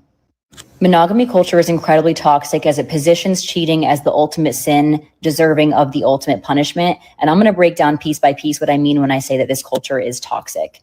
This is a very complicated topic that I would like to address with the nuance that it deserves, starting with the language that we use in this culture. When we talk about love, especially in the West, and specifically through the lens of the English language, we're not talking just about emotion, we're talking about ownership. This version of love that we've been conditioned into, it's rooted in power, possession, and control. And once we start to understand how this ownership piece plays a role, we then start to understand the performative moral outrage that we see in response to the idea of cheating itself. Let me stop right here. Okay, let me stop it right here because she's going off. Okay, so in her mind, this is what she's arguing. Monogamy is toxic because cheating punishes who? The cheater. However, what she's leaving out is women are most likely to cheat. Right. And so now she's looking at it as, well, if we're out here cheating and we get punished for it, we don't want to participate in it. Now, if the men were out here cheating, they'd be out here, these dogs, we need to punish them. We need to divorce them and never let them see their kids again. But because women are out here with more options and they're more likely to cheat and they're getting exposed for it, for being whores and cheaters, now they want to be like, oh, well, that we don't want no parts in that. That's not fair to us because they want to own us and they want to control our poon. But we want out here, even in a marriage, benefiting from marriage, out here cheating and not getting punished for it. That's what she's saying right here. That's exactly what she's saying. Now, I'll play it again if you disagree, but that's what she's saying. She said, we want to be out here doing, having our cake and eating it too. We want to continue to be out here being whores and harlots and not being controlled out here. We want men giving generosity, being generous with their pocketbooks and protecting and providing, but not controlling my poon. I still want to throw that shit out there and not get punished. I'm telling you, that's what she said. It's rooted in control. This is a very complicated topic that I would like to address with the nuance that it deserves, starting with the language that we use in this culture. When we talk about love, especially in the West, and specifically through the lens of the English language, we're not talking just about emotion, we're talking about ownership. This version of love that we've been conditioned into, it's rooted in power, possession, and control. And once we start to understand how this ownership piece plays a role, we then start to understand the performative moral outrage that we see in response to the idea of cheating itself. Think about the phrase to have and to hold. That's not romantic, that's legal. That literally comes from Old English property law. It's the same phrase that you would use when you inherited a piece of property or livestock. So when we say it at a wedding, we're not exactly saying, I promise to love you, but underneath we might be saying, I now possess you. And this is not about how people consciously interpret words like that. It is about the subconscious internalization of repeated messaging. It is how we are conditioned, and it is the framework that we are given to view through. All right. And because women are doing what? They're getting more educated, if you will, indoctrinated, and they're having more access to be able to disseminate whatever message they want. Again, this is why I'm not trying to control them. I just let them live. Let these wild horses run free. This is why I will tell you, do not legally make deals with them. Here it is. They're trying to get their cake and eat it too. It's rooted in this, the social construct that they're judging us from this. They're keeping it away from that.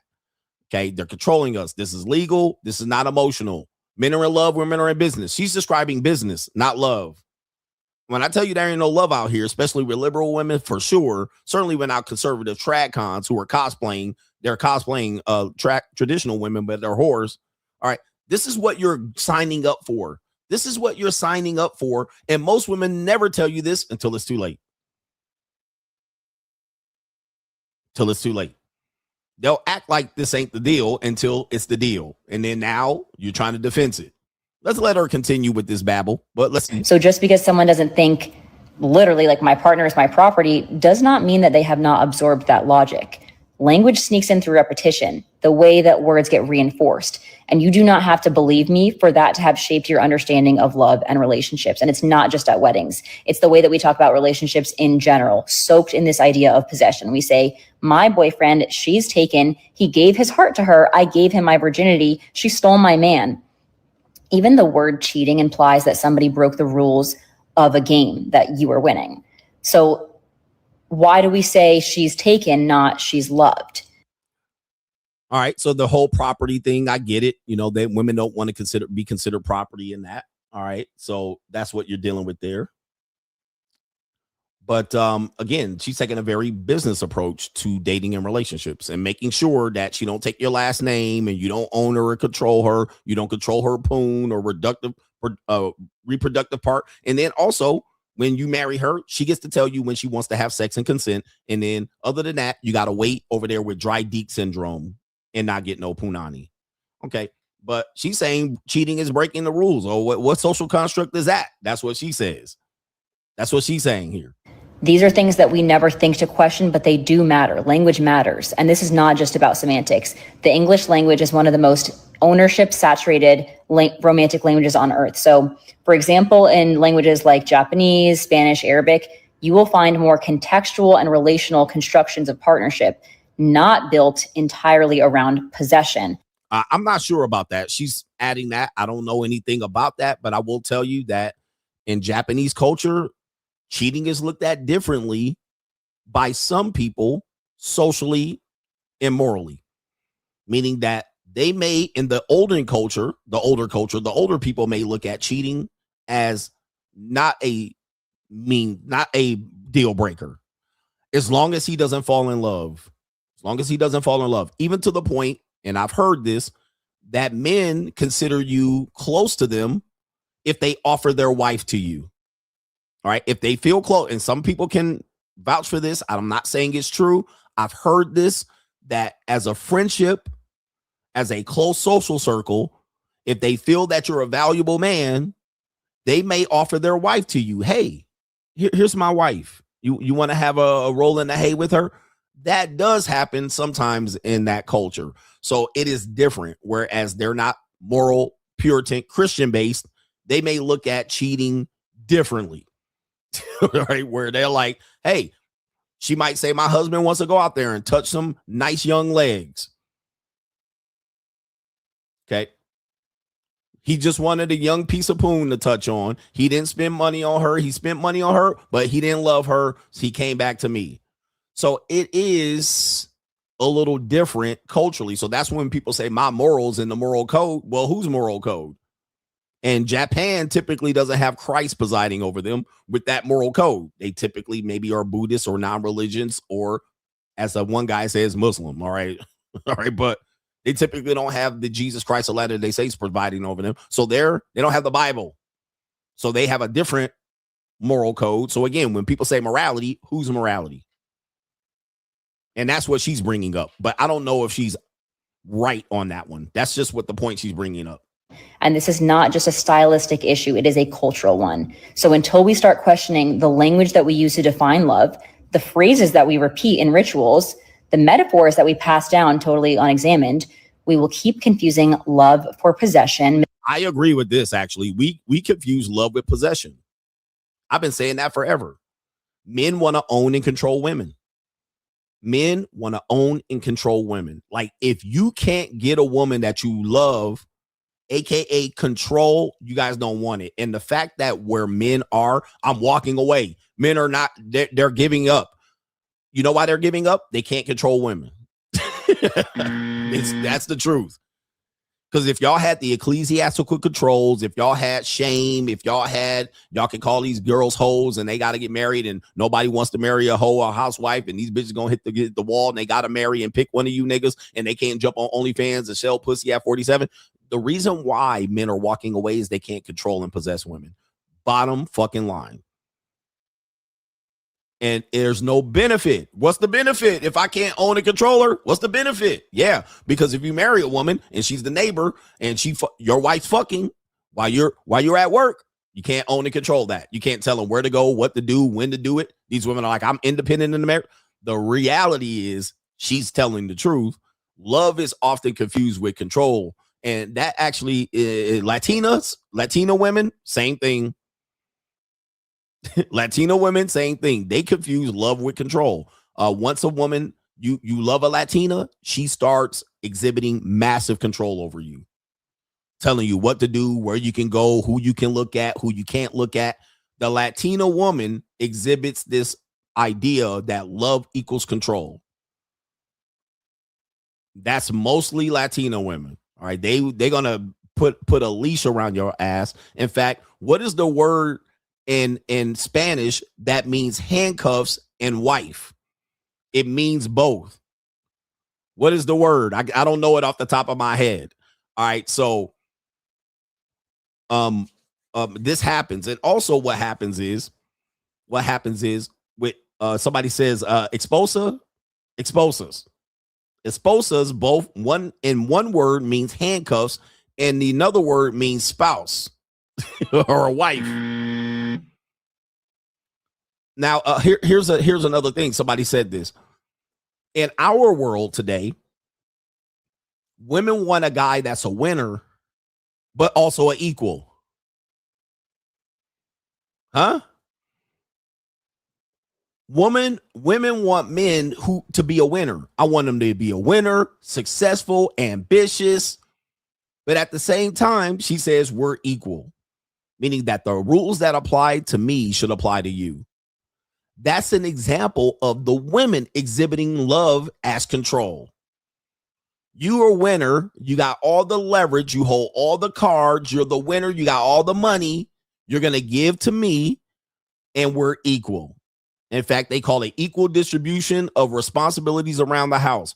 Every time I pick up a knife, you pick up a knife. Every time I put a knife away, you put a knife away. Every time I fold a sock, you fold a sock. Every time I fold a motherfucking washcloth, you fold a washcloth. But I'm a winner. Why am I folding washcloths? Well, it's equal distribution of responsibilities. That's an example of love and control being mixed up. That's why monogamy is losing. That's why people are, because one dude is going to be like, bitch, I'm a winner. I literally risk life and limb. When I'm salting the driveway, do you salt the driveway? When I got the snowblower out, are you getting the snowblower out? When I rake up a leaf, are you raking up a leaf? When I take out the garbage, are you taking out the garbage? When I climb the roof, are you climbing the roof? When I kill a spider, are you killing the spider? You see what happens? When I get the mouse out of the mouse trap, are you getting the mouse out of the mouse trap? When I'm hammering a nail into the wall, are you hammering a nail into the wall? You see what happens? Where equal distribution only counts to her, where it's never 50-50. This is when love turns in control. Love turns into control, aka what y'all call the practice of monogamy. That's why people are not doing it anymore. It's not because they are perverse and they are degenerates and they want to fuck and whoever they want. It's because people are trying to have control and have their cake and eat it too. And it's pointless. So people are bowing out. Okay, what's love without control? Okay. What's love? What's love if I can't prevent you from cheating on me and going on a girl's trip? Because in monogamy, that's what would happen. Okay, I'm married to you. I provide for you. You're going on a girl's trip? Nah, you can't go. You can't tell me what to do. What's love if I can't exhibit a little bit of control? Monogamy is love, according to you. Love is control. Oh, you just insecure. Let your wife go to Miami and get fucked. She ain't gonna cheat. Oh, I'm supposed to be secure in myself. I guess you can have a male friend that you go to Miami with. What am I thinking? All right, what am I thinking? I was messed up here. I guess love conquers all. Love doesn't include controls. Love doesn't include standards. Love doesn't include rules. Do whatever you want. Think about why people are not choosing what you call monogamy relationships in marriage, men or female. Both sides got a legit argument as to why it's bullshit at this particular point. Okay, last one. We have this woman here. We have two women. I don't know if I have time. We have this woman that says Black people are not taught formal relationship dating etiquette. This is part of what you would call why Black community has monogamy, but they are also the most faithful Christians at the same time. Okay. They have more single mothers, more abortions, more goddamn degeneracy, more hypersexuality, more niggas fucking and plucking, more hookup culture than anybody else, more STDs and STIs than anyone else. But also, when it comes down to it, they the first one to jump up and down for Jesus Christ. They're the first ones to claim that they're traditional, dating, and moral. They're the first motherfucking moral police out here, niggas. All right, but their whole community structure and how they date from the male to the female is absolute dumpster fire disaster. This woman's going to clear up why that's the case here. Let's let her take it away. People were not taught the same dating scripts or socialized to date the same way that white people are. From a young age, white people teach their children how to build successful relationships with the opposite sex. They allow their teenagers to have boyfriends because they see dating as a way to build a social skill. They are taught formal dating etiquette, asking out, picking up, flowers, dinner. Courtship is a rehearsal for adult roles. They're learning how to be providers, wives, and husbands at a young age. The goal is to produce individuals who can replicate proper pair bonding. So the outcome is you have a bunch of teenage relationships that are modeled as mini marriages. It is a rehearsal for future domestic contracts. Whereas Black people do not teach their children formal dating etiquette. Black parents' primary focus is making sure their children do not get pregnant or get anyone pregnant. Sex is a risk to be managed. Girls are told, don't have sex, don't be fast, don't get pregnant. It's about negation and danger. The focus is about avoiding ruin instead of seeking or recognizing healthy connection. Let me say this, dude. She's right about this. I've mentioned this before. She's right, because if you look at some other cultures, the Jews, the Catholics, even though they have their own issues, they have cotillions. They have dances, you know, that serve as mini weddings. The Latinos have the quinceañera, all right, which is, to me, is it's a mini wedding to prepare her for the adulthood. It kind of mimics a wedding or an engagement party or something like that. All right, and they do this very early. The Jews have a passage into adulthood that they call bar mitzvah, bat mitzvah, where it's a ceremony, and sometimes it is mostly time it's a religious ceremony, just as a quinceañera can be a religious ceremony, just as a cotillion can be associated with the Catholics, a religious ceremony, if you will. Proms are early forms of this type of teenage mating ritual, if you will, as Back to the Future said, that's where you have this, where they're teaching you what is proper etiquette. And this is why typically you look at where men PUAs that come from the white community are ostracized. They're weirdos, but Black PUAs and pimps and players are not ostracized. They're actually upheld as the winners of the dating marketplace, right? The winners of the dating marketplace. They won. They didn't have to pay. They didn't have to support. They got to not have any responsibility. So therefore, guess what? They won. They were the ones you want to be. He has a net worth of $12 and he won. He got all the pussy. You see what happens where this is typically the case. Even in the church, the daughter of the pastor is a whore. That's not just the Black church, but the white church. The daughter of the pastor is rebellious.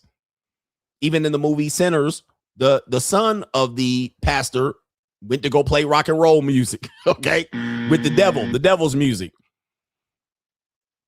All right. So there's a lot of what she's saying is truthful in this, that the culture doesn't teach people how to mate properly. Then when these particular people become adults, all right, what happens is they're expecting that people should know what to do. You should know what to do, but it's false. You have to practice what to do. Just as monogamy. Monogamy is a practice. It's not a moral code. You have to practice monogamy, not just when you find a mate to be monogamous with. You have to be in the process of practicing monogamy prior to you meeting the mate, just like you would practice dating in whatever situation. You have to be in practice. This is why monogamy won't work, because men and women are not practicing monogamy. They're just trying to flip the switch on when it's convenient of monogamy. It doesn't work like that. That's why monogamy is not a moral conversation. It is a practice, like you would practice medicine. You will practice basketball. Nigga, you can't just jump out here and not practice basketball and be an NBA player. Okay. I don't practice basketball at all. I'm going to the NBA. That's how people are doing dating and marriage and traditionalism. They're only using monogamy to their benefit, which is what I call manipulation. Now, I'm the one people are saying, what about you, CGA? I'm a heathen, nigga. All right, so don't judge me. I'm not out here trying to preserve your goddamn society and moral code. Fuck all y'all, nigga. I'm out here to put hands on motherfucking hips, young and old, legal age all the way up to old broads. So don't think I'm the one trying to keep. I'm not preaching to you right now. I'm not a preacher. I'm telling you where you fucked up. In the meantime, I'm about to be out here doing the devil's work. All right. All right. I'm doing the devil's work. I'll show you. All right, y'all niggas ain't gonna play the rules. Neither am I, motherfucker. That's my motherfucking definition. Y'all ain't gonna play fair. Neither am I. Don't ask me to play fair, and then y'all niggas ain't gonna pay fair. All right, that's all I'm saying. I'm not a preacher here, nigga. What I'm gonna do is y'all niggas breaking the rules. So am I. Don't ask me to follow program, and y'all niggas out here doing whatever the hell y'all want. I'm over here on the motherfucking dark side. All right, I'm out here slaying and filleting 18 and up, 21 and older, let another nigga molder. All right, I'm out here with your daughters and the mama. All right, fuck y'all. All right, I know y'all ain't gonna play by the rules, nigga. Neither am I, motherfucker. Anyway, let me get to these super chats. I had more to show you, but anyway, that's what I said to her. See, that's what people get confused, Coach, man. When you out here contradicting yourself, how? I'm telling you where y'all fucked up. All right. I'm not telling you what we should be doing. I'm just saying where y'all fucked up to the point where I'm going to be out here putting hands on hips without no motherfucking moral compass. Don't try to reel me in, bitch nigga. But what I'm going to do is I'm going to give y'all half off on the new price of the course. We got 3 of them available to you here for purchase. This is the monetized dating course. It's live and ready to go. All right, it's live and ready to go. Let me see if I can eliminate some of this shit. You can get it here. All right, those 3 went fast, by the way, last time I posted this. It is what it is right there. There it is right there. You should be able to click the link. Link should be active. Let me see there. There it is. It'll send you there. We got 3 available at half the new price right there. We got it going on like Donkey Kong. That's the monetized dating course. You can get it because the JUCO is the future. Let me get to these super chats. And then we can get up out of church. Shout out to J Flow says, keep saving lives, coach. Don't get married and win the game of life. The number one way you avoid divorce is marriage. Shout out to our brother Eric Scott Sermon in the building. Well, we'll just call you a Ko-Fi supporter from here on out. NGN, my wife's last ditch effort to make me stay was to offer me a full-time hall pass. Would have thought this was a great deal if I didn't find you. You also confirm kids first learn disrespect towards their father through their mother. Yes. There was a great video where I showed you children mimic the actions of parents, not what you say. And there was a video of a mom who every time the husband came home, she got up, went to the door, ran to the door and gave her husband a hug. And I believe it was an Asian couple. And she had 2 daughters. So the daughters learned that when dad came home, mom ran to dad and gave a hug. So what did the kids do? They mimicked it to the point where they were beating mom to dad to get the hug. They couldn't wait till dad came home and put that key through the door. And then they would run over there and show dad some love as a display of his sacrifice that he's making, an honor to the father for the true sacrifice that they make. Now, these modern whores don't do this. They'll say, well, you work, I can work. And you doing this, I can do this. They're competing with you in the name of Lilith. They're competing with you as in the name of penis envy. So they're trying to minimize what you do, the sacrifice you make. Right? You just went out there and got a job. CGA, you just overcame a divorce. You didn't do shit. What people do is mimic the efforts that men make, the great strides. And then the kids learn that behavior because kids learn. And if you're a parent, one thing that I'm going to tell you as parental advice, if you're a coach, one thing you have to understand is your kids watch you. All right. Your students watch you. Your players watch you. You can sit up there and preach all day and say this and say that, bring the hellfire and brimstone, and you can sit in the motivational speeches and all of that shit. If they see you not living that reality, they don't believe you. You need more people. All right. So your son is watching you. They watch everything you do. My son watches me, man. He watches me. He don't listen that much as he watches. And if they see you living a different way than you preach, you can forget it. Similarly, children watch how the parents treat each other, not how you tell. You should treat your dad with respect. Well, bitch, if you don't treat the husband with respect, your kids ain't gonna treat the dad with respect. Okay. So they gotta mimic it. But what I find of these goddamn Liliths out here is they don't want to mimic it. All right. They don't want to show men respect. They actually hate men. They're living in all of this damn misandry, and they wonder why the daughters don't love their dads. They wonder why the daughters rebel against the fathers. Well, bitch, you rebelling in the own house of the whole man, and you out here trying to compete with the father, and you can't compete with the father. No woman can compete with men. All right, I don't give a fuck what job title you get and how much money you make. I still got swinging dick between my legs, and that makes me the master.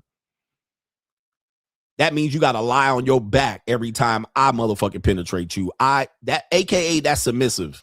All right, when you lie on your back, that is submissive. You submitted. When a woman jumps in my bed and toots her ass up doggy style, on your back first. On your back first. I hate when a woman jumps in my bed and jumps up doggy style. Bitch, get that ass, lay on your fucking back. I'll flip her ass over. On your back first, submit. I'm going to have your ass like this, showing all your belly and exposing your goddamn intestines. Get them goddamn guts exposed. On your back first.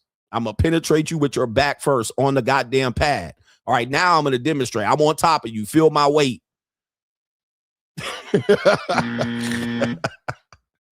I'm an evil ass nigga, ain't I? I'm an evil ass nigga. I'm very psychological with the shit that I do. I'm the goddamn cerebral assassin of this. Submit first. Shoulders to mat. 1, 2, 3.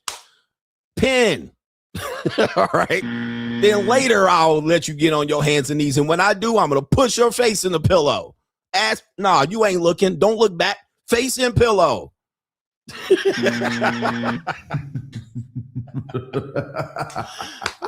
I'm the cerebral assassin. This is not a physical act. This is all psychological. I'm making love to your mind, not your body. I'm making love to your mind, not to your body. Anyway.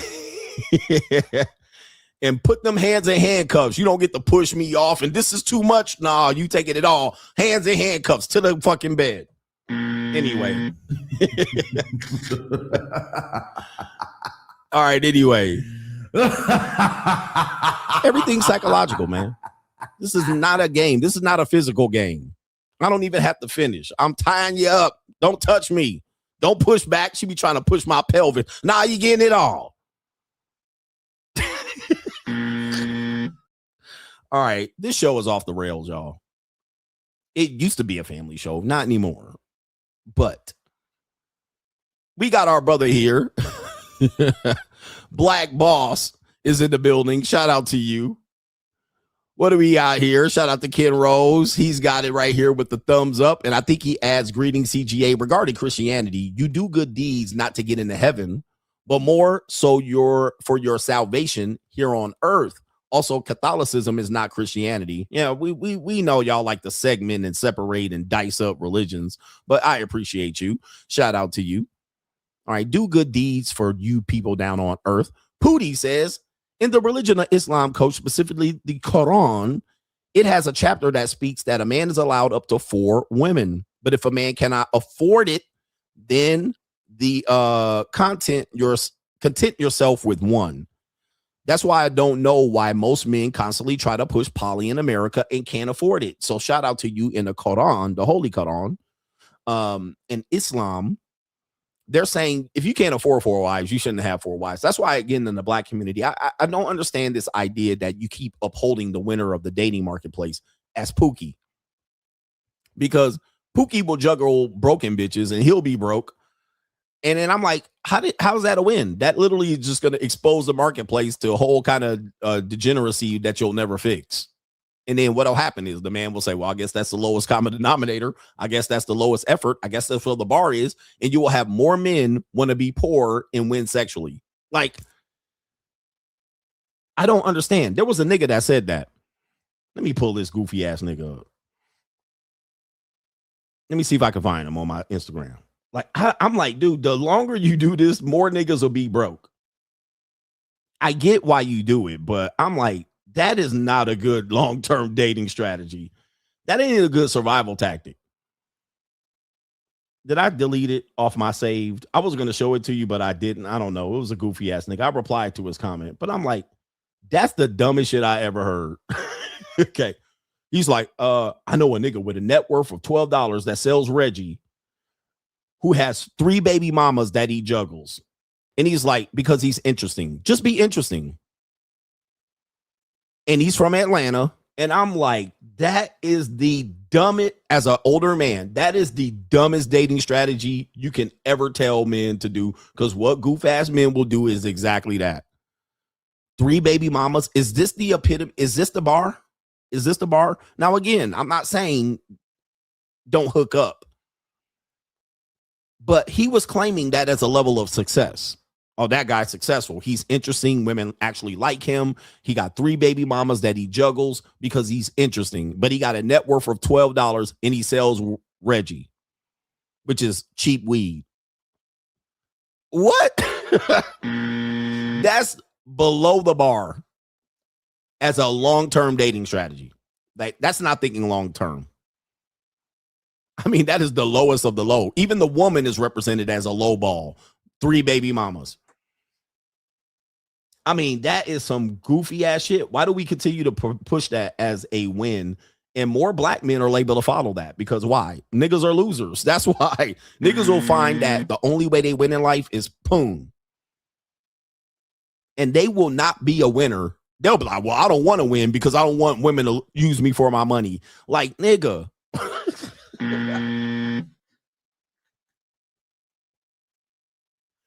You're telling me the only reason you don't want to become rich and wealthy is because women are going to use you for money. You cannot make this goofy ass nigga shit up. I mean, niggas are low lives. I'm telling you, man. Don't be mad at me. Nigga shit, nigga shit, nigga shit, nigga shit, nigga shit, nigga shit, nigga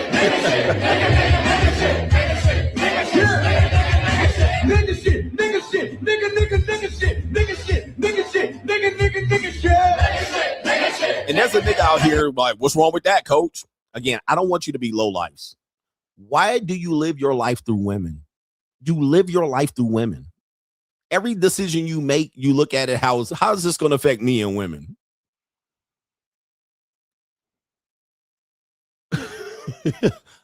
What? How is this being successful going to affect how women treat me? What does that matter? What would that matter? Just go be successful.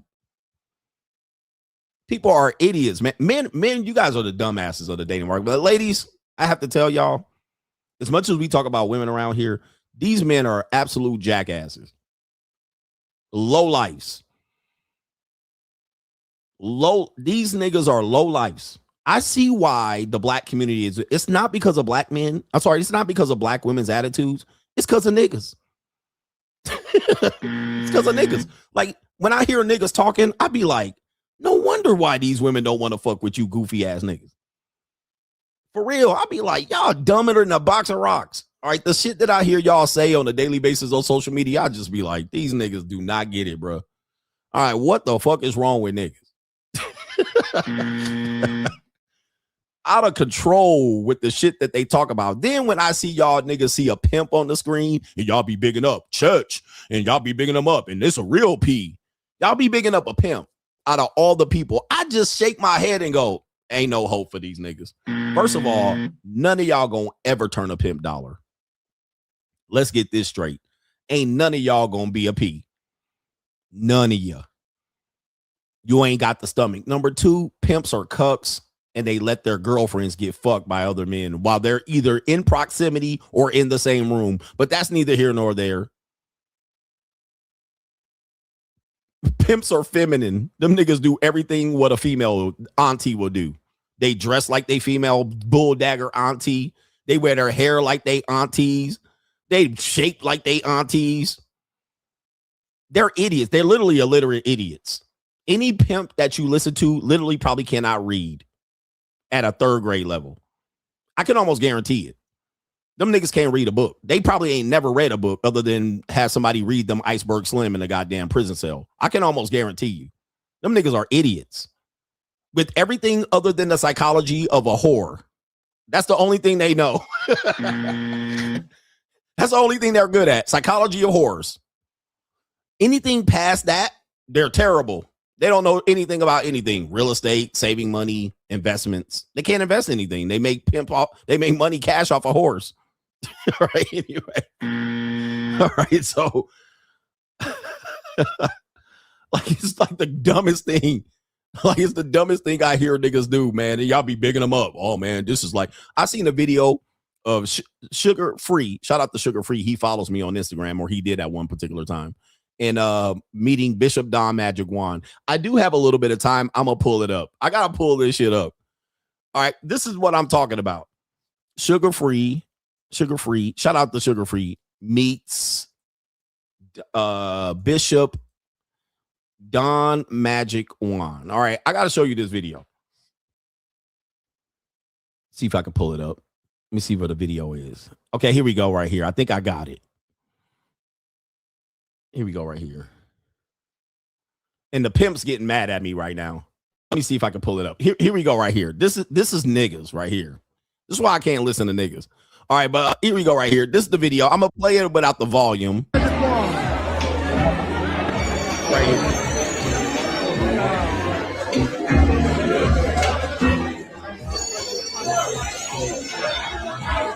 Yeah, this is a legendary moment right here. And look at these niggas sitting around looking at these niggas like these are two dignitaries meeting for the first time. You know? Oh, this is a special moment. Let me look at the comments. Oh, this one don't have the comments. This is a special moment, ass niggas. All right, two real ones meeting. Oh, look at them. Look at all the gesturing and shit. Why they holding hands? Why they holding hands and shit? Oh, look how they posing and prodding and shit. And look at the nigga getting his shoes stepped on. He gonna get offended. And look how they dressed. Uh-oh. Oh, no. Uh-oh. What if... Do you have the stomach to watch a girl that you really love? To watch some motherfucker that got more money than you, that's more handsome than you, that's built more better than you? Fuck your bitch for a fee? Anybody can fuck my bitch if the price is right. She happy to go get it. Like, when I see like this, I lose faith in the nigga community every day. Yeah, this history. Okay, a rapper meets a pimp. History. Let me see the 4 comments here. There were videos with way more comments. Okay, here we go. Like 2 world leaders collabing to end simping. Tabernacle. Look at how them niggas looking at each other, pimping, admiring, pimping. Man, yo.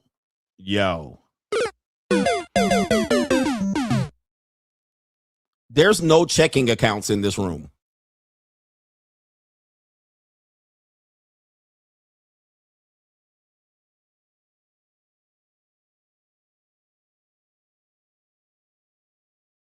Kicked out.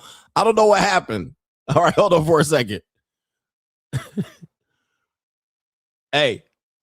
There's no checking account. Nobody has a checking account in that room. Let's pull it up again.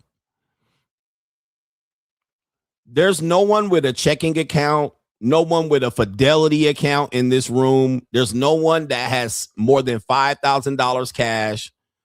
There's no one with an investment account, not even a Coinbase. Nobody has a Coinbase, not even the MetaMask, nothing. Nobody has a CryptoGuard wallet. There's nobody in this room has lives in a place that they own. There's no mortgages in here. Nobody has a mortgage in here. No credit score is above 480 and 500. There's nobody over a credit score of 500 in this room. Nobody. There's nobody with even a credit score in this room. But they got bitches though. They got hoes. Anyway, they mad at me. Nobody in there can apply for any apartment lease. Nobody has 3.5 months more income in a bank account that applies for any apartment leases in there. All right. Anyway, Nobody has paid their child support in this room. No child support has been paid in that room. But they know hoes. But anyway, Rand says, when I'm on a date and a woman has her phone face down on the table, she gets up and uses the bathroom and she's gone longer than 5 minutes. She's texting another man. I never think I'm the only man she's talking to. In fact, I'm going to tell you, man, if a woman has her phone down on my date, she automatically just a whore to me. And ladies, y'all can take it for what it is. You can screenshot it and say, I ain't worried about it, because Tranisha tried to screenshot her phone and said, there, are you happy? You getting cut. If you are on it, just put it in your purse. Put it in your purse. Put it in your bag, your satchel, or any of that little goofy ass shit that you brought. But if you put your phone face down on a date or anywhere near me, you just a whore. All right. All you getting is dick, bubble gum, kick the fuck out. You might get a couple of dollars of cash. You're not being treated seriously. The best place what should I do? Put it in your purse. All right. But if your phone's face down and you get up to go to the bathroom and you take the phone with you, whore. All right. But that's just me. And that's how I work. You know, I be trying to decipher who these hoes are before I get involved with them. All right. Tranisha says, honestly, I hear older men say they don't want a man telling them what to do. I think you said older women. I think I hear older women saying they don't want a man telling them what to do. Other than effing around, what are men controlling women doing? And because women aren't property, isn't being controlling selfish? He says right here, no one wants to be used and disposed. Nobody does. But Tranisha, look, if a man's supposed to have X, Y, and Z, why am I sharing that woman? That's my point. I don't believe, look, if ladies, we're going in overtime here. I'm supposed to be running an errand right now. If I had to build myself up, be better, bigger, stronger, richer, financially stable, ambitious, if I had to do that, why am I sharing you? Okay, let's put it like this. Why is my reward an old, washed up single mother after motherfucking getting it out of the mud? There's no point. What's the point? If I got to share you with the guy, there's no motherfucking point. Now, if you want to be one of these women that want to be shared with the world, okay. You ain't getting no serious relationship. You just another bitch on my roster and I'm another nigga on your roster. I'll go with that. That ain't no problem. Just come over here and get this deals, Nick, and dip. Okay. But why would I put everything I have on the line and you tell me it's only like, look, in wrestling, this is the equivalent of a champion versus champion match, but only I can lose the title. Men will understand this. Okay, I'm a champion, you're a champion. We wrestle, but if I lose, you win the title. If you lose, I don't win the title. Right? Okay, you won. He's still the champion on his championship. No. I'm sorry. No. That's not how this works. It's champion versus champion. You lose, you give up something. I lose, you give up something. But what am I gaining if I have to work so hard to be the champion and I'm sharing you with low life niggas? Like, it's a horrible deal. That's a horrible deal. Other than that, be one of these bitches that get pumped, dumped, jumped. Or it's just what it is, man. I'm going to just tell you. Or don't deal with me. If you coming in with that bullshit, you get to commit to me, but you don't get to control and do what I say. No. That's not how we do it. And sad part about it, they want provision and protection. How can I protect a loose whore? Okay, you get to do what you want, but then when you stranded in the middle of the street, 3 a.m. after a nigga kick you outside, all right, and pump and dump you, and I'm supposed to come help you? Nah. How about I prevent you from going over there to get pumped and dumped? Prevention is protection. Prevention is protection. All right, but they don't want you to have prevention. They just want you to protect them. No. Preventing you from opening your goddamn mouth. Let me teach you how not to open your mouth. All right, so I'm going to be the first one to prevent you from opening your goddamn mouth against me so that you don't open your mouth against somebody else and I got to fight that nigga. You see what I'm saying? Like, in order to get my protection and my pimping, you got to give up something. You can't be who you are. You can't be a woman that never made a correction about who you are and come in here and be a widow winner. Okay, you never changed who you were. You just changed the type of men you tried to date. No, you're going to need to learn something. As part of my protection, I got to teach and train you. Right? If you have kids, don't you teach and train them to protect them? Don't put that fork in that goddamn light socket. That's control. I'm protecting them from killing themselves. Don't go across the street. Put your helmet on when you ride your skateboard or your bike. That's control. That allows me to protect them from knocking their ass out and having their watermelon splat all on the goddamn street. So that's protection and control at the same time. I'm controlling them. No, you can't go outside at 10 o'clock at night. It's nighttime. Why? Somebody can kidnap you. That's control. That's also protection. Now, if you don't want that, bitch, you just a whore. I can still deal with you being a loose whore. We can still talk.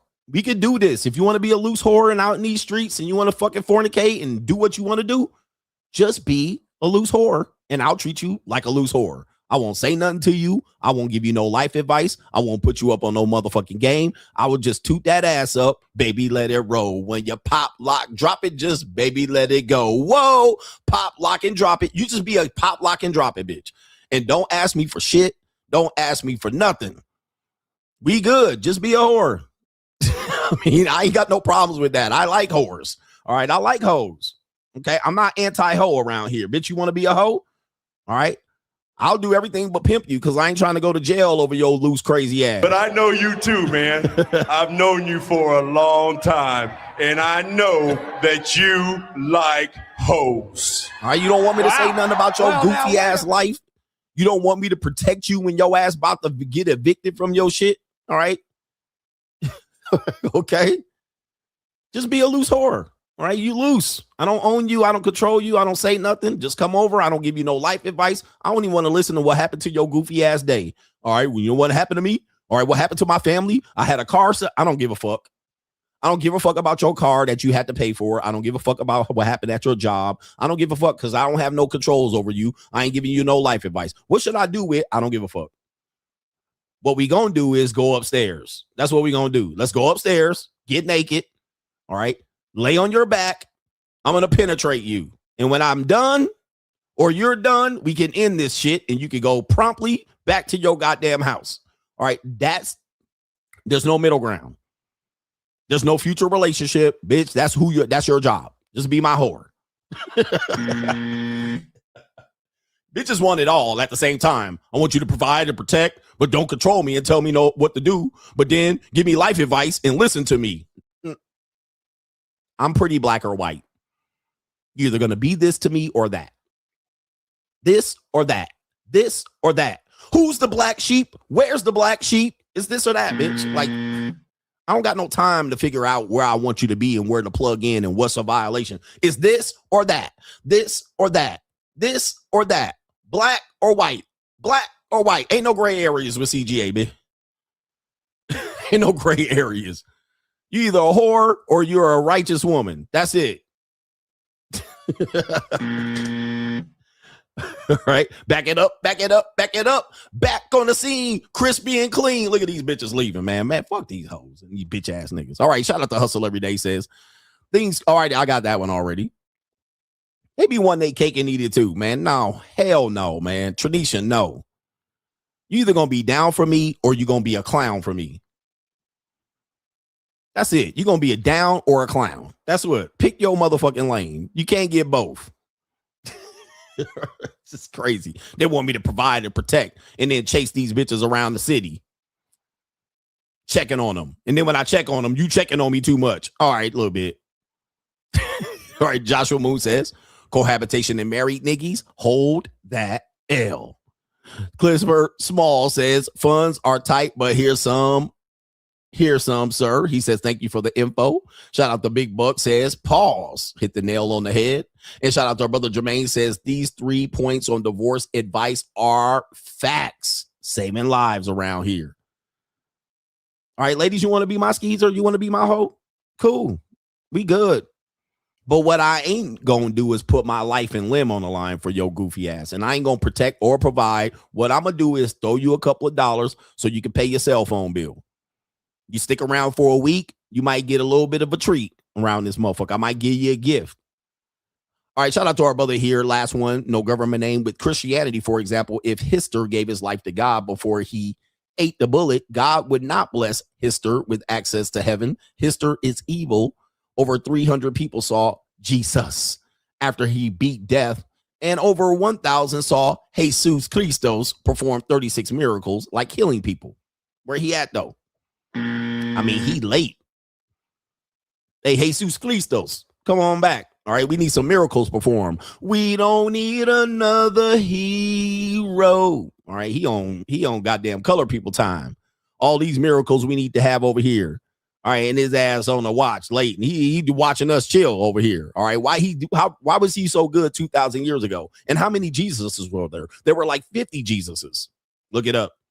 Around that time, there were like 50 of them that were doing the exact same thing, turning water into wine and walking on water.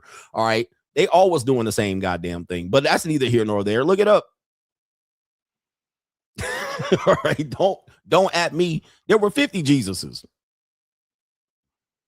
But y'all don't want to hear me though. Don't take offense. There was like 50 of them niggas around the same time, like within the 300-year period, 100-year period. There were like 50, 11 Jesuses doing the same goddamn thing, beating death. All right, performing miracles. All right, look it up. I'll do it live. All right, here we go right here. Let me see here. Look at a man leaving.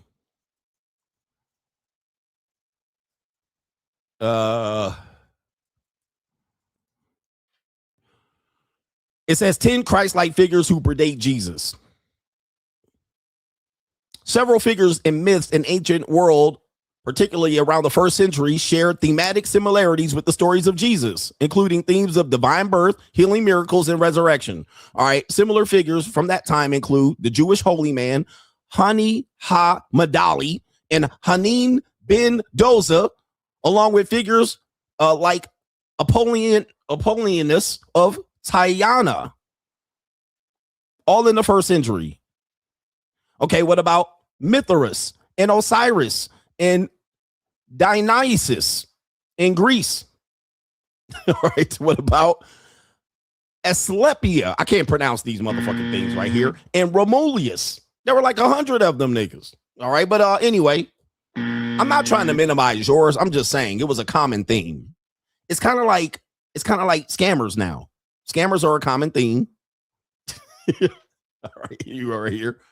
This is what niggas did. That's what they did during that time. Like, there was no TV and social media. There was no, like we lived in little villages where we didn't have internet and the ability to travel and get in the car and go over here and see what them niggas are doing. Right? We were just like, okay, so you were living in a small population. This one nigga rolls to the figure of, wow, this nigga's great. He walks on water and turns water into wine. All right, you couldn't go over to the next city and be like, this nigga doing the same thing. All right. All right. It's what happens. You know what I mean? Like, you were a king of a small area until the other king rolled up and said, heads will roll. All right. You thought your own area. Damn, we the king of all of this, until another nigga was like, I'm the king of the over here. All right. Mansa Musa went over there. He was the king of wherever the fuck he was. He took all of that time to go through the Sahara Desert, and he went to Egypt, and they said, who this nigga? Like, that's what happened. Who this nigga? And they like, this the richest man on earth. This Mansa Musa. He came across the Sahara with 11 whores. All right. And he rolled up to Egypt, and the queen of Egypt and the king of Egypt was like, who this? Who the fuck are you, nigga? That's how small the world was. That's how small the world was. You important where you at, nigga, but this is Egypt. You're a slave. Catch you this nigga. Capture him. Arrest this nigga. Who he say he is? He say he the motherfucking richest man on earth. This is Egypt. Who this nigga on that nag? Who this nigga on that nag? That's how small the world is. So again, I'm not trying to business mind y'all shit. I'm just telling you, bro. Just context is important. All right. Anyway, I'm pissing people off. You know, you gotta reframe history a little bit for niggas to give them context. You're who? Mansa Musa, richest man on earth, nigga. You realize you're in Egypt? They was like, bow down to me, nigga. Who? Who's all these people? Fuck this nigga. All right, anyway. Oh, shout out to Tranisha, man. Anyway, shout out to the Coach Gang. I'm out of here, brothers. Enjoy the show. And don't hate on me. I'm just trying to give you a little bit of drunk history. Anyway, peace.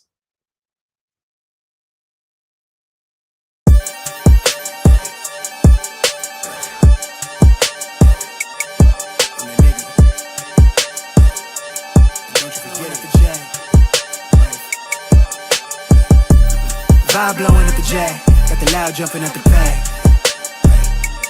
Everything I'm on slack. Everything I do is got the band jumping at the bag. Vibe blowing at my jack, got the loud jumping at the pack. Everything I'm on slack. Everything I do is got the band jumping at the bag. Another milestone, look at that. Paper boy, got my paper route till I'm 6 down on my back. I'm an old soul like my dad. My old girl's still a fan.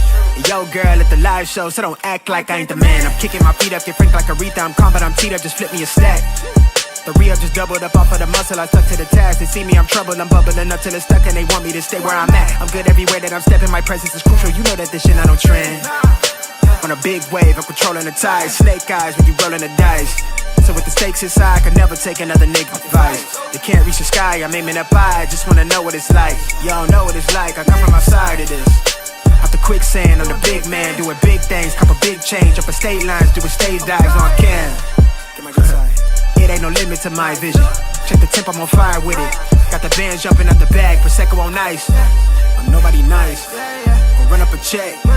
Demand my respect, I'm doing the most. I never quit, they want me to quit. I'm good as it come, I'm good as it gets. Vibe blowing at the